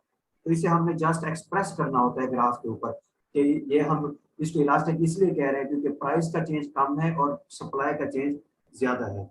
उसके बाद है in elastic supply, percentage change in quantity supplied is smaller than percentage change in price. ये इन इलास्टिक सप्लाई है, जो सप्लाई है वो इन इलास्टिक है, उसमें चेंज कम आ रहा है, तो प्राइस में ज्यादा चेंज आ रहा होगा, तो इसलिए इसे कहते हैं इन इलास्टिक सप्लाई। अब ग्राफ के ऊपर देखें कि जो प्राइस का चेंज है, गैप है, वो बड़ा है और नीचे सप्लाई वाला कम है, तो ये इन इलास्टिक है। और इसे भी बिल्कुल वैसे, अब यहाँ पर elastic supply is less than 1। उसके बाद है यूनिट इलास्टिक। आपको पता है यहाँ पर सप्लाई का चेंज और प्राइस का चेंज इक्वल होगा, जिस तरह उधर डिमांड का चेंज और प्राइस का चेंज इक्वल था। Percentage change in quantity supplied, यहाँ पर मिस्टेक है, डिमांडेड नहीं, percentage change in quantity supplied is equal to the percentage change in its price. वहां पर क्या था, PE D is equal to 1, यहाँ पर आएगा PE S is equal to 1। तो यहाँ पर देखें प्राइस का चेंज और सप्लाई का चेंज दोनों इक्वल है। उसके बाद है perfectly elastic supply, smallest price change will affect the quantity supplied largely. Perfectly elastic का मतलब यह है कि सप्लाई में बेतहाशा चेंज आ रहा है, इवन प्राइस में कुछ भी चेंज ना आ रहा हो। ठीक है, तो इस पर ग्राफ के ऊपर देखें, जो प्राइस वाला एक्सेस है रेड लाइन, उसमें दो लाइंस है ही नहीं कि प्राइस में समझो कोई चेंज आ ही नहीं रहा, प्राइस जहां पर पॉइंट था वैसे के वैसे वहीं पर रेड लाइन है, सिर्फ एक ही रेड लाइन है, कोई प्राइस बढ़ी ही नहीं इतनी कि हम दूसरी लाइन खींचते। और नीचे डिमांड सप्लाई जो है उसके दो लाइंस के दरमियान इतने बड़े गैप हैं, सप्लाई बहुत ज्यादा चेंज हो रही है। उसके बाद है परफेक्टली इनइलास्टिक, यहाँ पर क्या होगा, यहाँ पर प्राइस तो बहुत बड़ा चेंज होगा और सप्लाई का कुछ भी नहीं होगा। तो ग्राफ के ऊपर देखें, प्राइस वाली जो दो लाइंस हैं उनके दरमियान बड़ा गैप है, और जो डिमांड वाली रेड लाइन है वो सिर्फ एक ही है, क्योंकि वो इतनी कुछ चेंज हो ही नहीं रही कि हम दूसरी लाइन यहाँ पर ड्रा कर। उसके बाद है डिटर्मिनेंट्स और factors affecting the elasticity of supply. Supply is elastic due to greater number of firms. अब कहते हैं सप्लाई के ऊपर भी कुछ फैक्टर्स अफेक्ट करते हैं, इसमें वो कहते हैं सप्लाई क्या है, इलास्टिक होते हैं क्यों, अगर दुकानें बेचने वाली ज्यादा हो। अब जाहिर सी बात है, अगर एक दुकान है तो वो ज्यादा से ज्यादा सप्लाई कितना कर सकती है, अगर 10 दुकानें हों तो और ज्यादा सप्लाई करेंगे, अगर अगले दिन दो चार दुकानें और बढ़ जाएं तो फिर सप्लाई और बढ़ जाएगी। तो दुकानों के बढ़ने से सप्लाई में चेंज आता रहेगा, सप्लाई इलास्टिक है। Supply is elastic due to greater amount of stock. अगर आपके पास इतना कुछ पड़ा हुआ है गोदाम वगैरह में, वेयर हाउस में स्टॉक वगैरह, तो आप उसको ज्यादा से ज्यादा बेच सकते हैं। Supply is elastic with spare capacity of existing resources. अगर आपकी फैक्ट्री में मशीनरी बहुत ज्यादा पड़ी हुई है लेकिन आप उसको ज्यादा इस्तेमाल नहीं कर रहे, कुछ मशीनरी वगैरह अभी रेस्ट पोजीशन में है, तो आप उस मशीनरी को इस्तेमाल करके सप्लाई में चेंज ला सकते हैं। Supply is elastic with due to ability of firm to switch its factors of production from one good to another good. सप्लाई में चेंज इस तरह भी आ सकता है, सपोज एक मशीन है वो फोटोकॉपी और प्रिंट दोनों निकालती है, लेकिन पहले आप फोटोकॉपी निकाल रहे थे, अगर प्रिंट की इतनी सप्लाई नहीं थी, अगर आपने प्रिंट की सप्लाई बढ़ानी है तो आप उसी रिसोर्स को स्विच कर देंगे, अब प्रिंट निकालने के ऊपर उसके ऊपर यूज करना शुरू कर देंगे, तो प्रिंट की सप्लाई इस तरह बढ़ जाएगी। इसके बाद है supply of goods requiring less time for the production is elastic. मतलब यह है कि अब एक प्रोडक्ट, जिस तरह हमने कहा था कि जो एग्रीकल्चर प्रोडक्ट्स होते हैं वो बहुत ज्यादा टाइम लेते हैं प्रोड्यूस होने में, उनको 6 महीने या साल लगता है पूरी फसल तैयार होने में। लेकिन अगर कोई मशीन से आप प्रोडक्ट बना रहे हैं और आपको पता है कि यहाँ इस मशीन को इस्तेमाल करते हुए एक प्रोडक्ट के ऊपर बहुत कम टाइम लगता है, तो इस तरह से जब किसी प्रोडक्ट की प्रोडक्शन में टाइम कम लगे तो आप एक दिन में उसकी सप्लाई बहुत ज्यादा बढ़ा सकते हैं, तो इस तरह से भी सप्लाई में चेंज आ जाएगा। उसके बाद हम कहते हैं elasticity of supply and time, ये वही टाइम को आप एक्सप्लेन करते हैं। अब यहाँ पर क्या है, सप्लाई एंड टाइम, यहाँ पर तीन कैटेगरीज होती है। एक है मॉनिटरी पीरियड, ठीक है, या इसको मोमेंट्री पीरियड भी आप कह सकते हैं कि बहुत ही कम पीरियड, बहुत छोटा पीरियड। दूसरा क्या है, शॉर्ट पीरियड है जो उससे थोड़ा ज्यादा हो। तीसरा क्या है, लॉन्ग रन, मतलब ये एक लंबा अरसा उसकी बात हो रही है। तो पहला मोमेंट्री पीरियड या मॉनिटरी पीरियड क्या है, supply is perfectly inelastic due to having very less time to change the output. यहाँ पर समझ लें कि एक कोई भी फैक्ट्री है और वो डेली के वहां पर एक और कंपनी है जो उस फैक्ट्री से डेली डेली का किसी प्रोडक्ट के 100 यूनिट्स लेती है। अब वो कंपनी कहती है उस फैक्ट्री को कि कल हमें जो ये प्रोडक्ट है उसके 100 की बजाय 1000 यूनिट्स चाहिए। मतलब एक दुकानदार से एक कस्टमर कह रहा है कि मुझे एक ही दिन में इतनी ज्यादा अमाउंट में आपका प्रोडक्ट चाहिए। अब उस फैक्ट्री को पता है कि मैं एक दिन में इतना ज्यादा चेंज तो नहीं ला सकता, अब एक दिन बहुत कम है, बहुत ही छोटा पीरियड दिया है उस कस्टमर ने उस फर्म को, तो जिसकी वजह से क्या होगा, एक दिन के अंदर वो बहुत ही कम आउटपुट में इजाफा कर पाएगा। अगर वैसे आम हालात में 100 यूनिट प्रोड्यूस करती थी वो फैक्ट्री, तो अगले दिन अगर वो और कोशिश करेगा कि मैं आज 100 या ज्यादा यूनिट प्रोड्यूस करूं, तो 120 हो जाएंगे, 130, 200 हो जाएगा, 1000 इतना लंबा पीरियड नहीं होगा। तो वो कहते हैं जब इतना कम टाइम दिया जाए प्रोडक्शन को बढ़ाने के लिए, तो सप्लाई जो होती है उसमें इतना कोई खास चेंज नहीं आता, वो इनइलास्टिक होती है, ऑलमोस्ट उतनी ही रहती है क्योंकि टाइम बहुत कम है। एक दिन की बजाय आप समझ सकते हैं 1 घंटा दिया है, तो वो कहे 1 घंटे के अंदर मुझे इतने प्रोडक्ट चाहिए। अब कोई कस्टमर आकर हमें कहे कि हमें फलां चीज चाहिए 1 घंटे के अंदर, तो हम कहेंगे यार हम तो नहीं दे सकते, जितनी दुकान में चीज पड़ी है वो ले सकते हो, बाकी बाहर से हम लेकर नहीं आ सकते 1 घंटे के अंदर। इसके बाद है शॉर्ट पीरियड, यहाँ पर सपोज समझ लें कि उसने 1 हफ्ता दे दिया है, सप्लाई इज रिलेटिवली इनइलास्टिक। यहाँ पर जो पहला था 1 घंटा, उसमें तो सप्लाई इतनी बड़ी नहीं थी ना। अब अगला जो शॉर्ट पीरियड है, यहाँ पर क्या होगा, यहाँ पर सपोज समझ लें कि उस कस्टमर ने, उस कंपनी ने फैक्ट्री को कहा कि मैं आपको 1 हफ्ते का दिन दे रहा हूँ, तो पहले आप मुझे 100 यूनिट देते हैं, तो एक हफ्ते के बाद, एक हफ्ते तक आप मुझे इसकी प्रोडक्शन में इजाफा करें और मुझे तकरीबन कोई 500 यूनिट चाहिए। अब यहाँ पर एक हफ्ते में भी डेली के 500 यूनिट इस तरह करके वो मुश्किल हो जाता है। तो फिर भी 1 घंटा या 1 दिन की बजाय ये फिर भी 1 हफ्ता तो दिया है ना, तो इसमें कोशिश करेंगे कि वो सप्लाई को थोड़ा बहुत चेंज लेकर आ सके, सप्लाई को थोड़ा बहुत बढ़ाएं। तो इसलिए ये परफेक्टली इलास्टिक नहीं है, रिलेटिवली इलास्टिक है। मतलब कि इतना बड़ा चेंज नहीं आएगा लेकिन थोड़ा बहुत आ जाएगा। जो पहला केस था 1 घंटे वाला, उसमें दुकानदार समझ में सीधा सीधा कह देता है कि नहीं यार, हम इसकी सप्लाई में कोई चीज लेकर नहीं आ सकते, जितना प्रोडक्ट पहले हम सप्लाई कर रहे थे उतना ही कर सकते हैं। इसके बाद तीसरा है long run. Supply is highly elastic due to having greater time to do major adjustments, changing the structure of building, plant size वगैरह। अब अगर कोई कंपनी किसी फैक्ट्री को कहती है कि मुझे अगले साल के एंड के ऊपर इतना प्रोडक्ट में चेंज लाना है, मुझे इतना आपसे प्रोडक्ट चाहिए। अब यहाँ पर उस कस्टमर ने, उस कंपनी ने उस फैक्ट्री के मालिक को एक लंबा पीरियड दे दिया है कि आपके पास 1 साल है, 1 साल के ऊपर, 1 साल के बाद मुझे डेली का इतना प्रोडक्ट चाहिए होगा। तो आपके पास 1 साल है, आप कोई और फैक्ट्री अपनी लगा लें, कोई और मशीनरी रख लें, किसी और वर्कफोर्स लेबर वगैरह को हायर कर लें, क्योंकि 1 साल के बाद मैंने आपसे डेली के 100 यूनिट्स के बजाय 600 यूनिट्स लेने हैं। तो अब उस सप्लायर को, उस प्रोड्यूसर को, उस फर्म को, उस फैक्ट्री को पता चल गया है कि यार अब इसने मुझे एक अच्छा खासा टाइम दे दिया है, तो अब मैं मेजर एडजस्टमेंट कर सकता हूँ अपनी फैक्ट्री में। मैं एक और फैक्ट्री बना सकता हूँ, नए लेबर्स वगैरह को हायर कर सकता हूँ, नई मशीनरी रख सकता हूँ। तो अब सप्लाई में वो चेंज लाने के काबिल होगा। तो अब सप्लाई में अच्छा खासा चेंज आ जाएगा साल के बाद। तो इस तरह हमने कहा कि सप्लाई क्या है, हाईली इलास्टिक है, सप्लाई में बहुत ज्यादा चेंज आ जाएगा। इस तरह से ये चैप्टर नंबर 3 जहाँ पर एंड हुआ है।